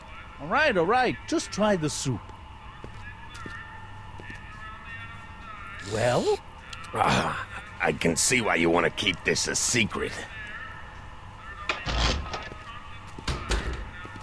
Yeah, that soup does look like crap. I wouldn't try that myself either. Let's see if he's in the mood to chat now. Excuse me. You talking to me? Well, who else? So this place used to be a soup kitchen. What do you mean used to be? Despite recent changes in ownership, this joint is still available for the purposes of distributing food to the needy and the not-so-well-to-do. And no other purposes whatsoever. Right. Okay. Yeah, why is Kid Tannen running this place? What's a tough guy like Kid Tannen doing running a soup kitchen? Mr. Tannon purchased the soup kitchen from the Sisters of Mercy in an effort to repair his reputation as a respectable community figure after his fine name was besmirched by the malignant and malicious the actions of the misguided vandals that done burned down his place of business. It's speakeasy. I cannot confirm nor deny any claims of so-called illegal bootlegging at the... Just eat your damn soup, pipsqueak. I don't have any soup. And besides, your soup looks like crap. Why's the soup in a barrel? 'Cause it's hard to ladle off the floor. Okay, let's have some soup right now, despite what I said. Could I have a bowl of soup? You're a soup kitchen. What do you think? Look at one of the barrels. What's going on with the graphics on it? It was the barrel on the left on the table. That's weird. Marty, did you forget what Doc told you about staying away from the soup? What kind of soup is this? It tastes like... Scrolle ribolita? I was gonna say week-old cabbage. Everyone's a critic. Look, all I got to work with is this 2-bit soup in a barrel and spice rack that hadn't been restocked since the Coolidge administration. What do you think I should do to perk this slop up? Let's see. Have you tried... A lot of people always choose salt and paprika. So, my first choice anyway, is chili powder. Giving the soup a little heat, maybe? Why, is it getting cold? No, I mean, like chili powder. Muy caliente. Oh, bit of a tough guy, huh? Actually, I like it spicy too, but it's gotta be edible for the common folks. Come on, a little dash isn't gonna kill anyone. Aw, heck. You got moxie, kid. Let's spice it up a bit, shall we? Let's do that. There are some people that like spicy soup, right?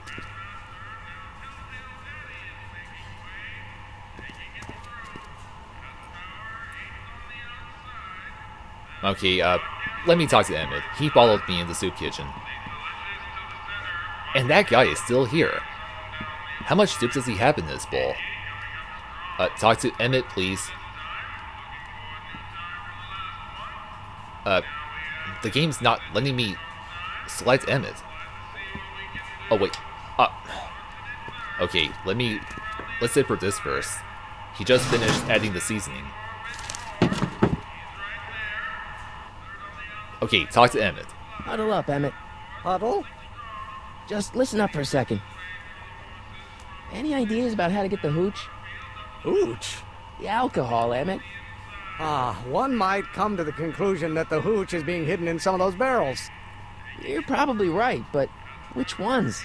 Now, if I could get my hands on some of those barrels, I could weigh them and compare their specific gravity. Specific gravity? Come on, Emmett. Kids' goons aren't going to let us do an experiment on their barrels.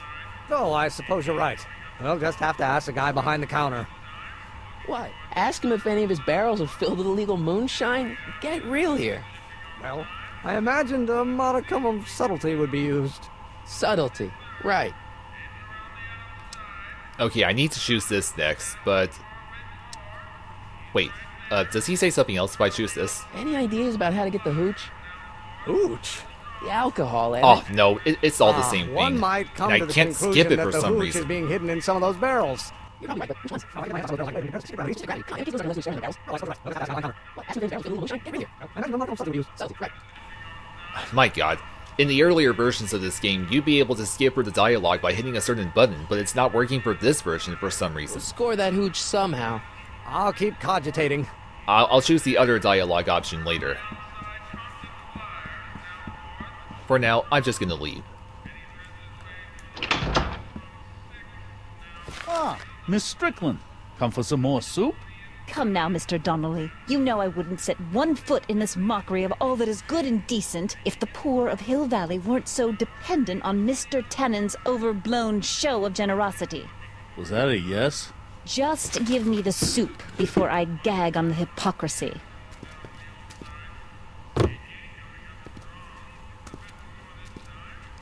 I'll tell the boss you said hello. I'll just bet you will. Okay, now let's leave. I'm gonna go back and talk to Kid again. And then choose the line of dialogue I had to choose when I, chose to ask for peanuts.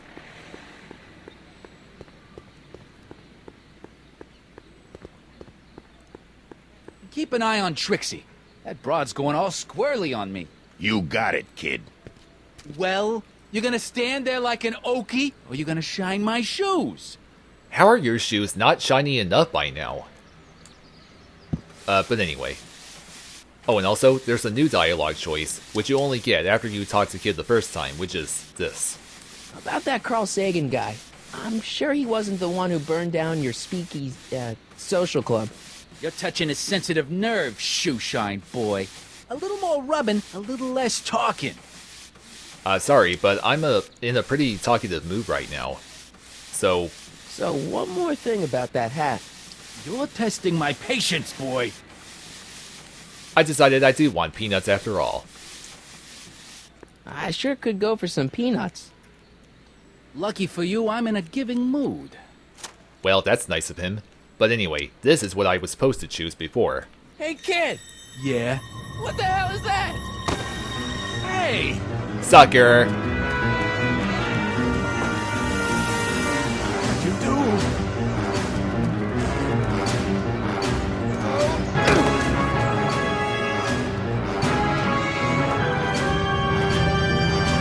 Give me that hat, you lousy crook! Have it!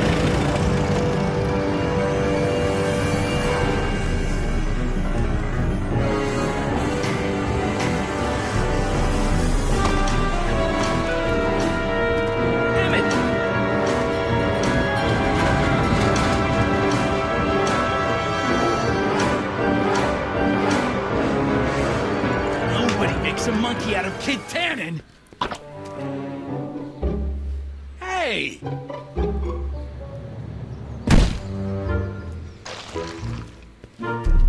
Ow! Fix me up!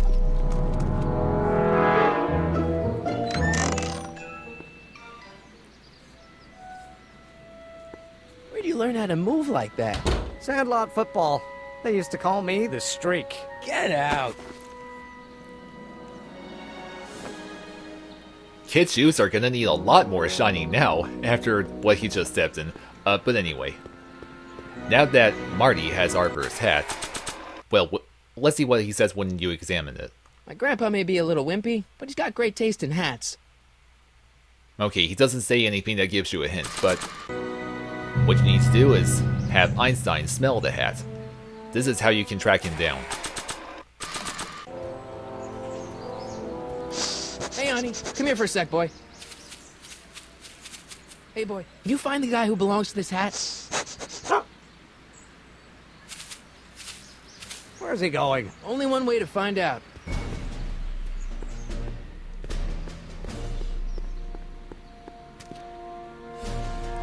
It's a good thing Einstein didn't mostly catch the peanut smell. Huh, deja vu. Oh, yep. This was, well, yeah, Edna's apartment. At least it will be in the future. Need any help? Never mind. There's nothing that Marty needs help for anyway. But, well, I don't think there's anything else I can, well, aside from Einstein and the buzzer. Thanks for bringing us here, boy. We'll take it from here. Okay, now, let's see if Arthur's in here. Yeah? Who is it? It's McFly! Shh, I know! I can hear the sound of billiard balls. Well, we are, close to a pool place after all. Hey, Arthur, can you come down a minute? Do I know you? Not yet, you don't. But, We've got some important information for you, but we can't yell it. It's private. Then put it in a postcard and send it. I'm stuck up here till the boss tells me I can leave. Sorry. Some other time. Okay, so getting him to come out so we can give him the subpoena is not going to be very easy, because, he's too, timid, you know, about going against kids' orders. What now? But I'm going to show you all the other dialogue options before I continue. It's me again. Please come down. Why? Because? I'm your mother's great-nephew. You mean my second cousin? Yeah. Glad to know you, but I can't leave this building till the boss says so. He's given strict orders. Sorry. Some other time. You can go through all 4 of those dialogue choices, but none of them will work.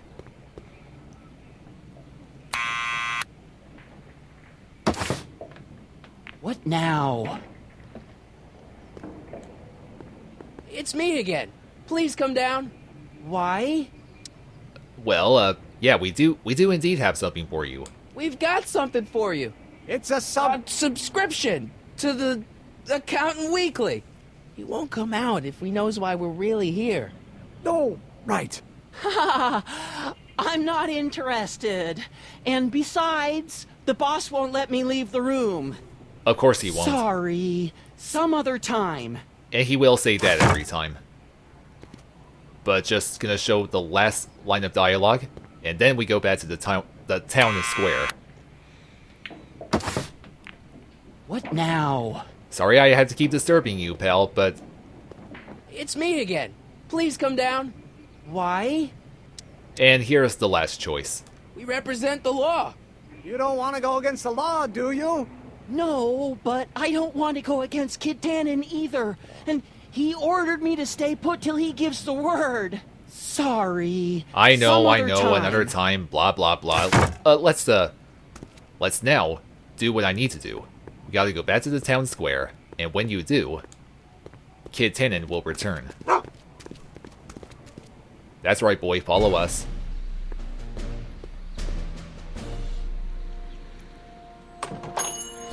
Oh crap, there he is. No doubt he's still mad at Marty for taking Harper's hat. But yeah, you do have to approach him again, after you tried to get Harper to come out. So he won't leave the apartment unless Kid tells him to. Well, I think I know a way to get him to come out.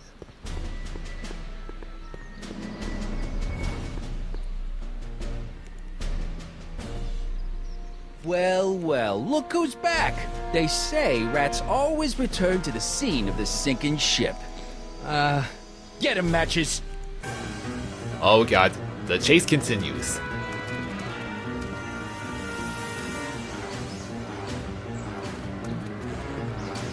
Oh no. Marty, better think of something.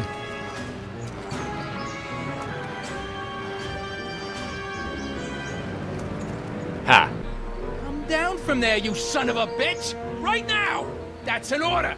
No. But what you need to do next, you had to use the tape recorder on Kid. Don't make me What do you think you're doing up there, you scrawny little runt? Get down here right now! And after that, you get Einstein to help. Nobody puts one over on Kid Tannon and lives to tell about sorry. it. You're... Einstein, help! Lay off! Get away from me, you crazy nut! Go away, dog. We're busy here. Go on, scram. Hey, where'd he go? You let him get away, idiot! Again, such suckers. So, now Marty has Kid's voice recorded. What do you think you're doing up there, you scrawny little runt? Get down here right now! Who's he calling scrawny? Yeah, I mean, Emmett looks more scrawny than Marty. But now it's time to go back to Harper's apartment and trick him with the tape recorder.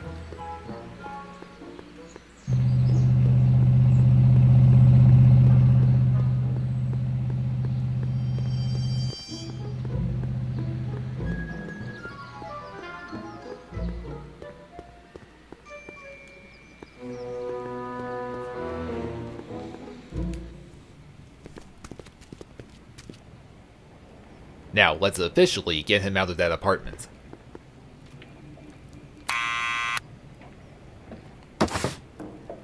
What now? Oh, Harper, someone, or you may think that someone's here to, whatever.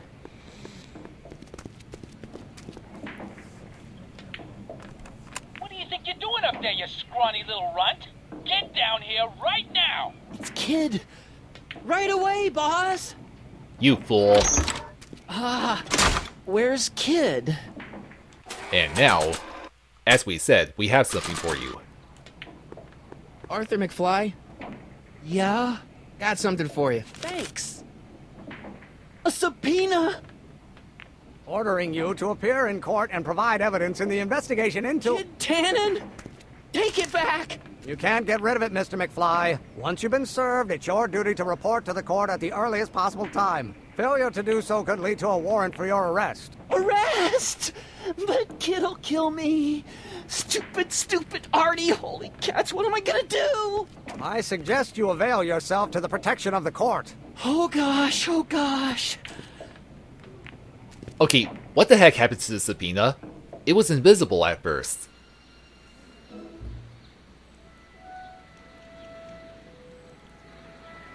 Oh, I hate doing stuff like that.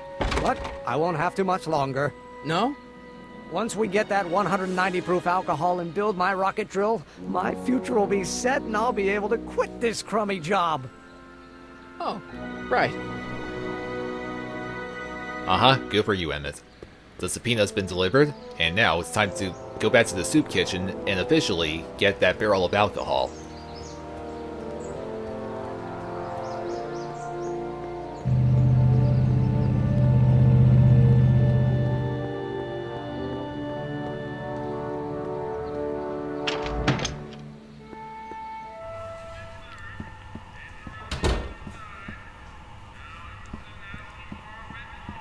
Now there's supposed to be a short cinematic where you... Oh, this right here. Look what Cue Ball's gonna do.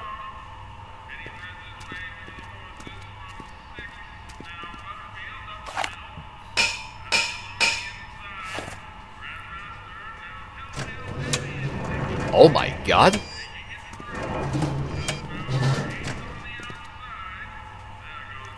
Did the birdies have something like that in real life?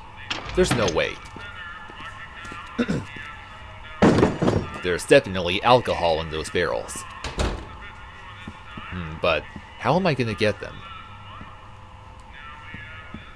Oh wait, oh crap, I shouldn't have did that yet. Well, good thing Cue Ball's not gonna notice.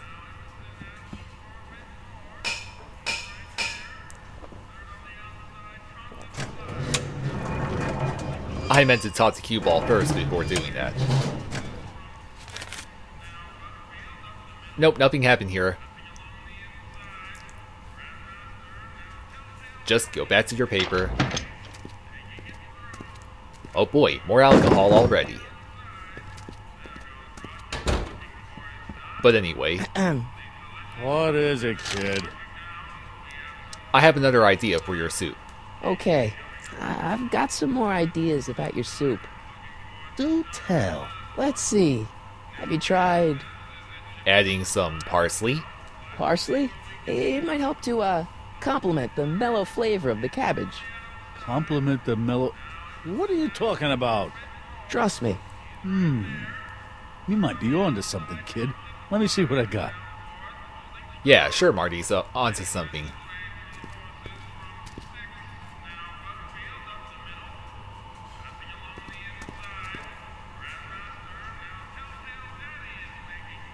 Now, let's see what happens when I interact with the pipes again.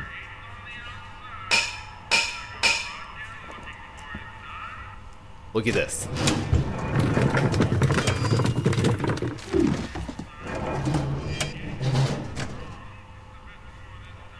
Well, now you know why you need to get those tables blocking the door moved.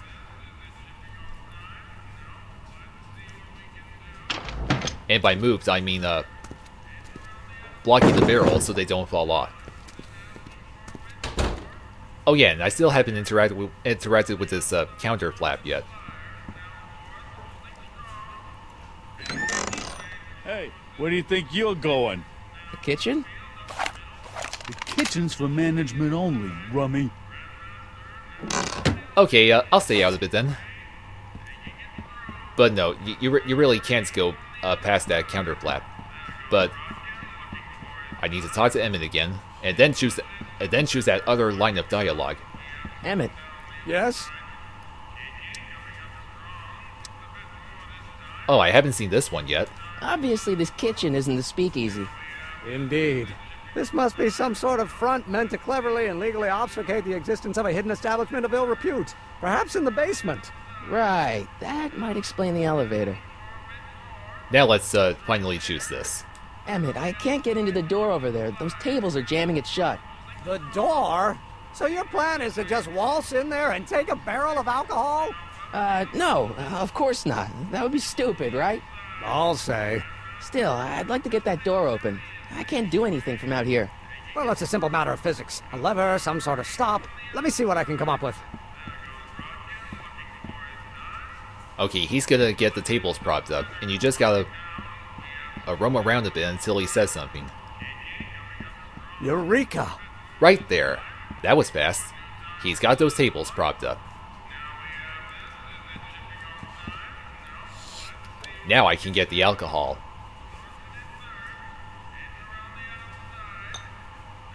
I still think the soup needs more flavor. Cue Ball's gonna add seasoning to the soup again, while I interact with the pipes.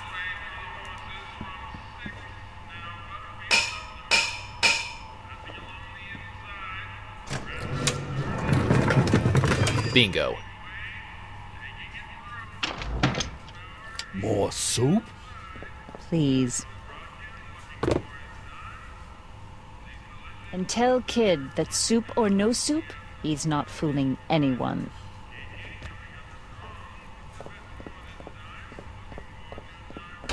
Edna picked up the barrel of hooch. Now all I have to do is to get it from her somehow.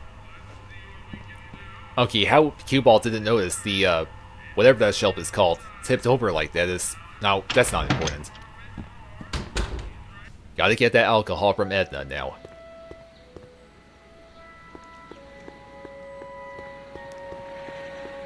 She thinks she picked up soup, but really, it's a barrel of hooch. Hey, Miss Strickland. Oh, hello, Mr. Callahan. I'm afraid I haven't much time. The meeting of the Stay Sober Society is due to begin very soon. Yes, but you still have no place to have your meeting. But, I know a place where the Stay Sober Society can meet. Oh? Where? I want to choose all of these locations before I choose the one I need to. I know an apartment that's empty, but you'd have to break in. The Stay Sober Society does not countenance breaking and entering. Why he said empty even though Harper lives in it is beyond me. I know a place where the Stay Sober Society can meet. Oh? Where? What about the park? You can meet in the park. No, that's no good. Too many of the members sleep in the park. Where in the park do they sleep? In the gazebo? I know a place where the Stay Sober Society can meet. Oh? Where? What about the police station? You can meet over there in the jailhouse. I think they have an empty cell. No, the jailhouse has bad associations for some of the Stay Soberites. Okay then. I know a place where the Stay Sober Society can meet. Oh? Where? Did that destroy speakeasies? It doesn't look like a very good place. You could meet in the speakeasy, the one that got bombed last Wednesday. Now, wouldn't that be poetic irony? But I'm not sure the building is structurally safe. Yep, you're right. It doesn't look safe at all. I know a place where the Stay Sober Society can meet. Oh? Where? You're supposed to choose Emmett's place.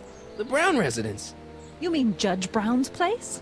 Yeah, I happen to be good friends with his son Emmett, and he's told me the judge would love to lend his place out for, you know, good causes like yours. Really? Why, that's the most generous, public-spirited offer I've received in a month of Sundays. Please, tell your friend Emmett we accept. And the offer couldn't have come at a better moment. It's almost time for the meeting to begin. Yes, and now... You asked me to tell you if one of the local charities is running low on soup. Does somebody need a visit from my soup cycle? You're supposed to choose the first choice, SSS, but if you try choosing any of the other places, after she says that the meeting begins soon, well... The insane asylum. No, too much soup makes them nervous. You asked me to tell you if one of the local charities is running low on soup. Does somebody need a visit from my soup cycle? Let me choose another one, for the heck of it. The orphanage. No, they've already got all the soup they can handle. You asked me to tell you if one of the local charities is running low on soup. Does somebody need a visit from my soup cycle? Okay, let's not waste any more time. The Stay Sober Society. That's right! They'll soon be gathering at the Brown estate, and we haven't provided refreshments. I can't get over the generosity of your friend Emmett, volunteering his father's house for our meeting. Huh? Wait there!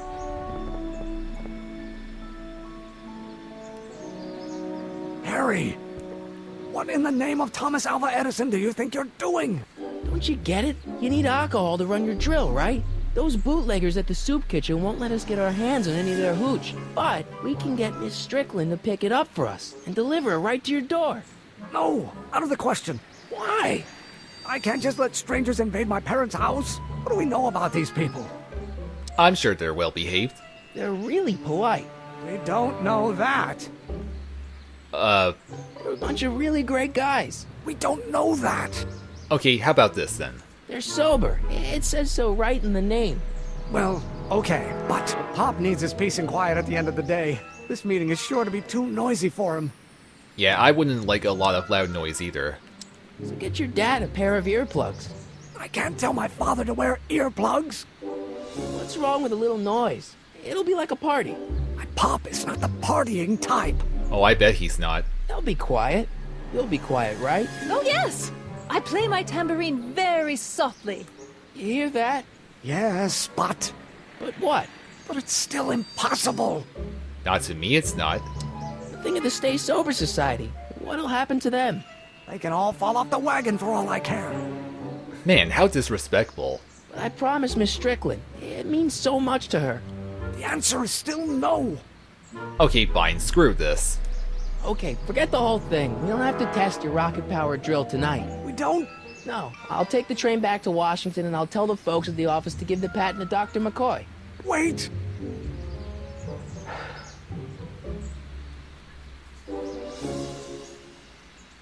You will instruct the members of the society to wipe their feet before they come inside. Then you are Emmett Brown. I thought as much. You have such a righteous face. Edna Strickland, I don't know how to thank you for your generosity. Pleased to meet you. The feeling is mutual. I've got a bad feeling about this. You worry too much, Emmett. Well, we've served the subpoena and gotten a barrel of booze delivered to your house. Looks like we're off to your lab to build your rocket drill. You do have a lab, right? What kind of future patent holder would I be without a lab? Come on. Doc! I'm off to get the rocket drill. Good. Come on, let's go. Time waits for no man.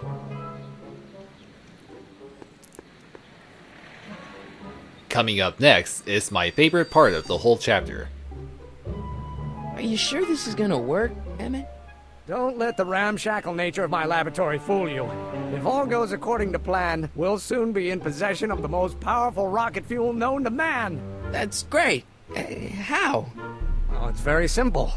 This crankshaft induces a powerful direct current into the electrolysis chamber, producing hydrogen, which must be periodically released into the primary distillation barrel.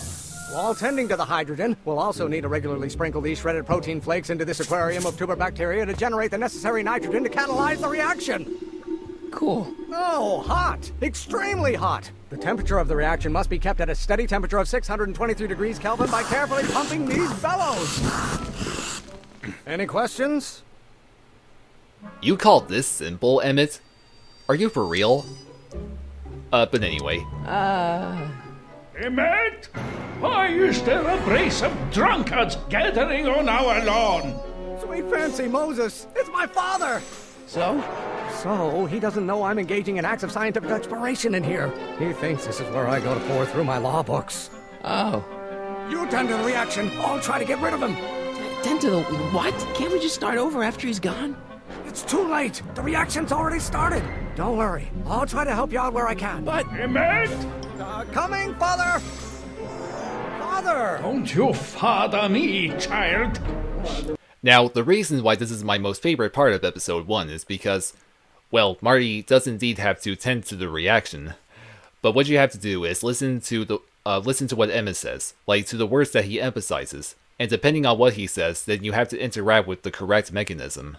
And it gets faster as it goes on. Come as a shock to you, Pop, but not everyone wants to be a lawyer. He said shock, that means you have to interact with this crank. Now what's he gonna say next? Someday you are going to Why won't you release me from your unattainable expectations? I think you can already tell what you interact when he says release. You see, this is eating me up inside. Eating? That means you sprinkle the bacteria. If you knew what caused your mother and I. Excellent. Now twist the valve there. Great. We're about a quarter of the way home. Emmett, get back here! There are 4 parts to this. You're going to find out. Fires are nothing but a bunch of hot air. There, I said it. And again, it gets faster as it goes on. And you will look No idea what kind of pressure I'm under. Pressure. I'm turning the valve. I mean, the handle. Releasing it. A room full of lawyers trapped in a burning building. A good start. I'm stoking the fire again. You're going to find out when you get older. It's food for thought, Pop. It's cruel. You have children. It's feeding time bacteria. It's my fault if I don't get a spark out of laws and statutes. Turning the crank. Halfway there. Good. Emmett! Keep up the good work. Boy, Judge Brown is pretty obnoxious. I can just get struck by lightning. Would that make you happy? Wouldn't be surprised if it would. Also, in the third part of this, the father will now start emphasizing words, and as you may have guessed, you only have to listen to Emmett. You look like a skeleton, eh? You guy. Eating you, Father, but I wish you would go on a diet. So do I. Child, you don't know anything about pressure. Lawyers are nothing but overblown bags Oops. of Oh gas. crap. I jumped the gun right there. I should have let Emmett finish speaking. My bad. Listen to the words I'm emphasizing. Don't you turn your back on me. Sorry about that, pal. Don't you go feed the ducks, Father. You didn't like it. Oh, you're going to hurt. Being such a crank. Crank, got it. Have been officers of the court since God's heavenly spark. I'm not listening to you, Judge Brown. Man, Emmett. Yes, The hotter you get, the more I know I'm right. trying to spin this argument around to my failings. What's next? Times do I have to prove myself to you before I can shake your overbearing criticism. I'm shaking the boot. Oh, you're going to hurt. You don't like my performance at the courthouse, then fire me. Pumping the bellow. You have a release valve on your mouth somewhere? Nope, I'm pretty sure he doesn't. Almost there. He's got a big mouth. Emmett! Coming, Father! Okay, last part, and it's the fastest. Although I'm pretty sure You invented fire, Pop? even faster I in don't the know earlier either, but you versions can of be this damn game. sure I feel that You amazing. always scatter condescension my way. Really want to vent our Boy, dirty laundry? Emmett and his dad are having quite an argument. I strongly object to the current of this conversation, Father. I object too. Or maybe your burning passion, Father, but it is not mine. I get to control my life just because you fed and clothed me for 17 years. Stop being such a crank! And he said that already. If it weren't for scientists, men like you would still be divining the future with sheep's bladders and goat gizzards. What use is a microorganism for law? My fault if I don't get a spark Almost done out of here. laws and statutes. Just a few more. And the Rocky Fuel's You done. always scatter condescension. He already said that too. You are going. I'm afraid we'll have to take this up later, Pop. My soup's about to boil over. What? This isn't over, young man. Whew. You okay? You and your dad sounded... It was an argument we should have had a long time ago. We... No! Oh, what?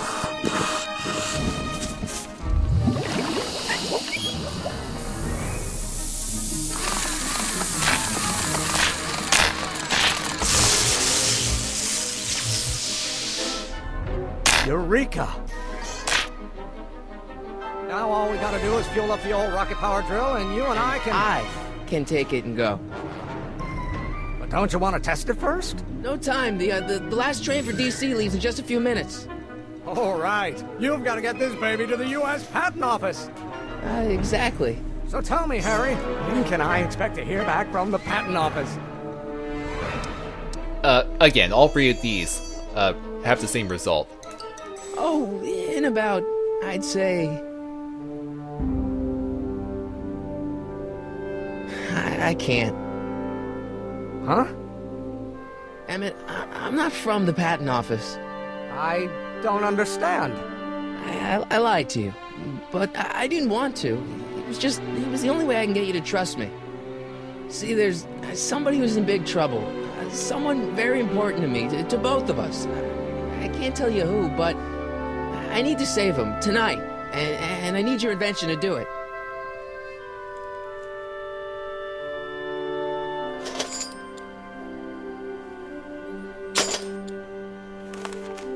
I'll get it back to you, I promise.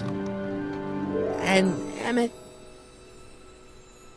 you're gonna be a great inventor.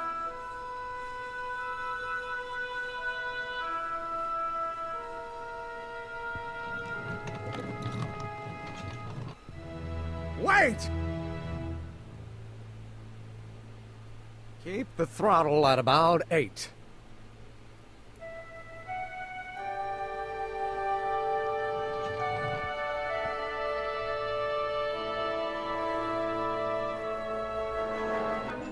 Many people consider that to be a pretty emotional scene. Okay, Doc, I got the drill. Now let's get you out of here. Come on, start.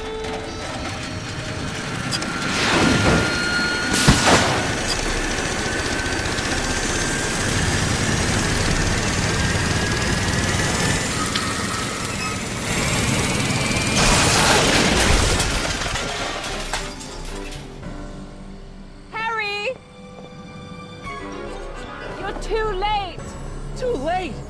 Doc's not supposed to be... Doc! They're moving him to another facility for safekeeping. Oh, I better go get a quote from the police chief.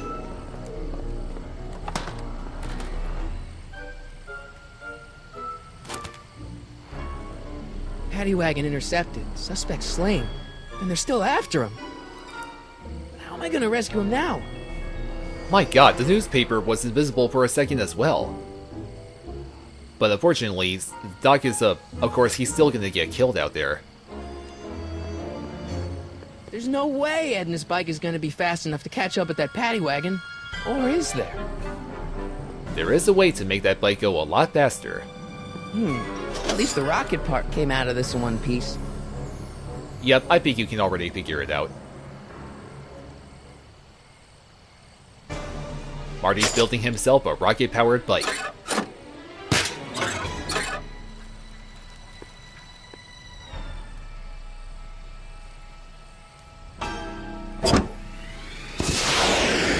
Alright, I'm coming, Doc.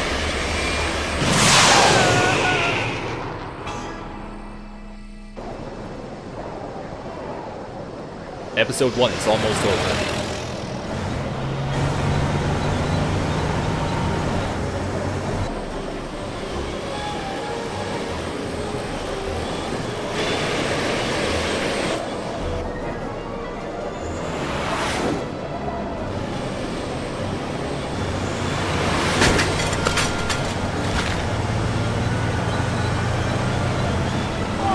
You're still in danger, Doc. We gotta get you out of here. What's that? I said you're still in danger. Never mind, never mind. Get me out of here, and we'll talk later. I hope you guys can still hear the voice dialogue. Hey, look! I know! So do I. I just wanted to interact with it. Let's go over to the right side of the paddy wagon, I mean. You need to get the antenna off this truck. And also, get what's inside the toolbox. Marty's gonna get a tire iron out of it. Also, let's see who's driving it anyway. Well, actually, you already saw it. Wait, did you? What's he doing here? I wasn't paying attention to the cutscene, but there's the key to the back of the truck. Keys. The window's shut tight. Well, in that case, let's go over to the other side.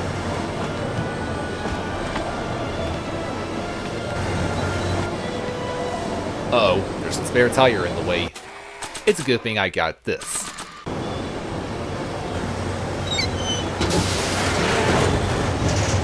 Ooh, runaway tire. Which gave Marty a hubcap. Let's talk to Doc real quick. Don't worry, Doc. I'll get you out. Careful, Marty. Will do. Can't break the lock. There's a key.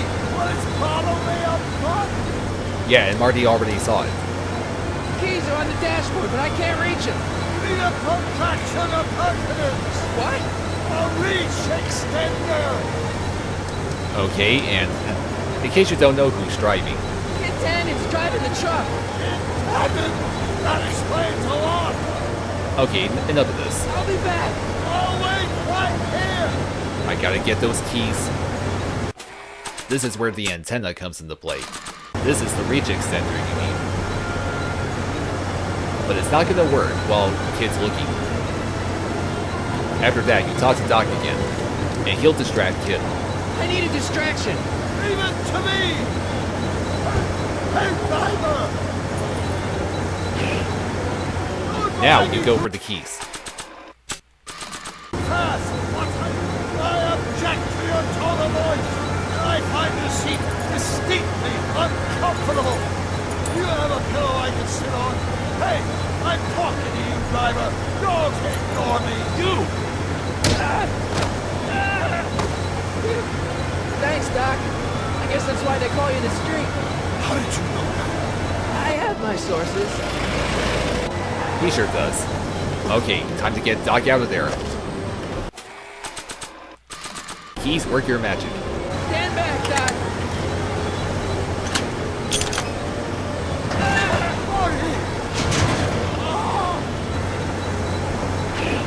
Uh-oh.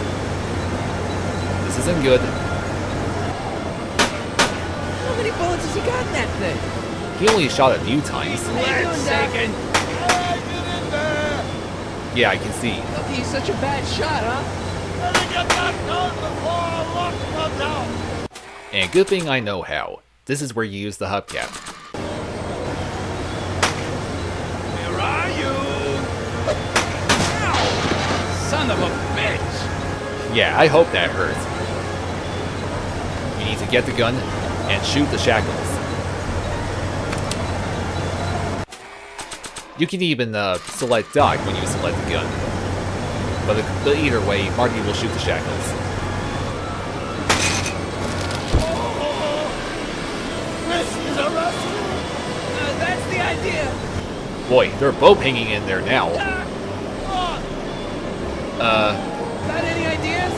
Doesn't, but none of them are applicable to this situation. Right. So what do we do now? I was hoping you knew. So would I. I mean, so was I. Your younger self and built us a hoverboard. They won't be invented for another 84 years. Of course. The throttle.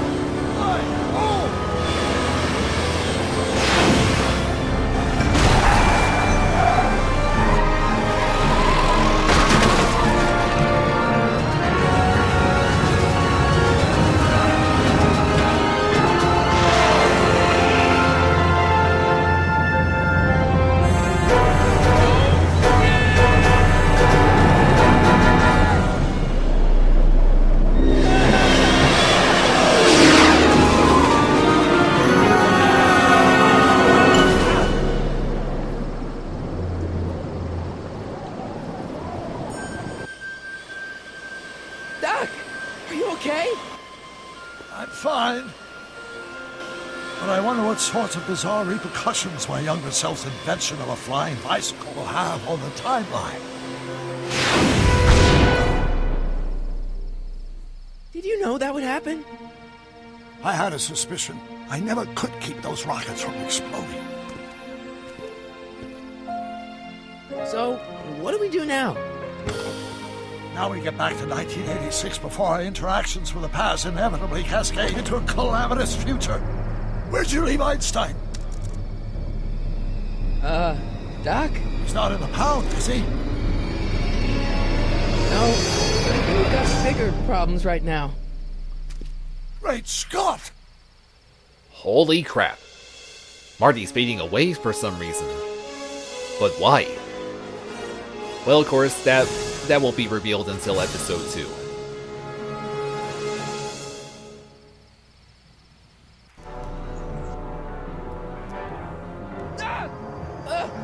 What's happening? I don't know. We'll have to be careful not to run into ourselves. Hey, fellas. All right, McFly. Let's go see the boss. History says Tannon will be arrested by a rookie cop by the name of Danny Parker. I fear that nothing will save Hill Valley from descending into the fires of chaos and corruption. Nothing is over until Kid Tannon says it's over. Yeah, like in all other Telltale games, you become pretty interested in the story, and be pretty hyped up to see what happens in the next episode. Yeah, see that? Christopher Lloyd as Doc, and yeah, all the other voice actors. Hopefully the Back to the Future theme here is... Nah, something tells me it could be copyrighted. And this is the only time I'm gonna show off the credits here. You see the end credits at the end of all 5 episodes. And good thing these credits are short. Very short. Oh, look at that. Michael J. Fox, Foundation for Parkinson's Research. Yup, all because Michael J. Fox does indeed have Parkinson's disease. Poor him. Okay, that concludes episode 1 and part 1 of my Back to the Future the Game playthrough. Thank you for watching, everybody. I shall see you next time in episode 2. Bye, guys.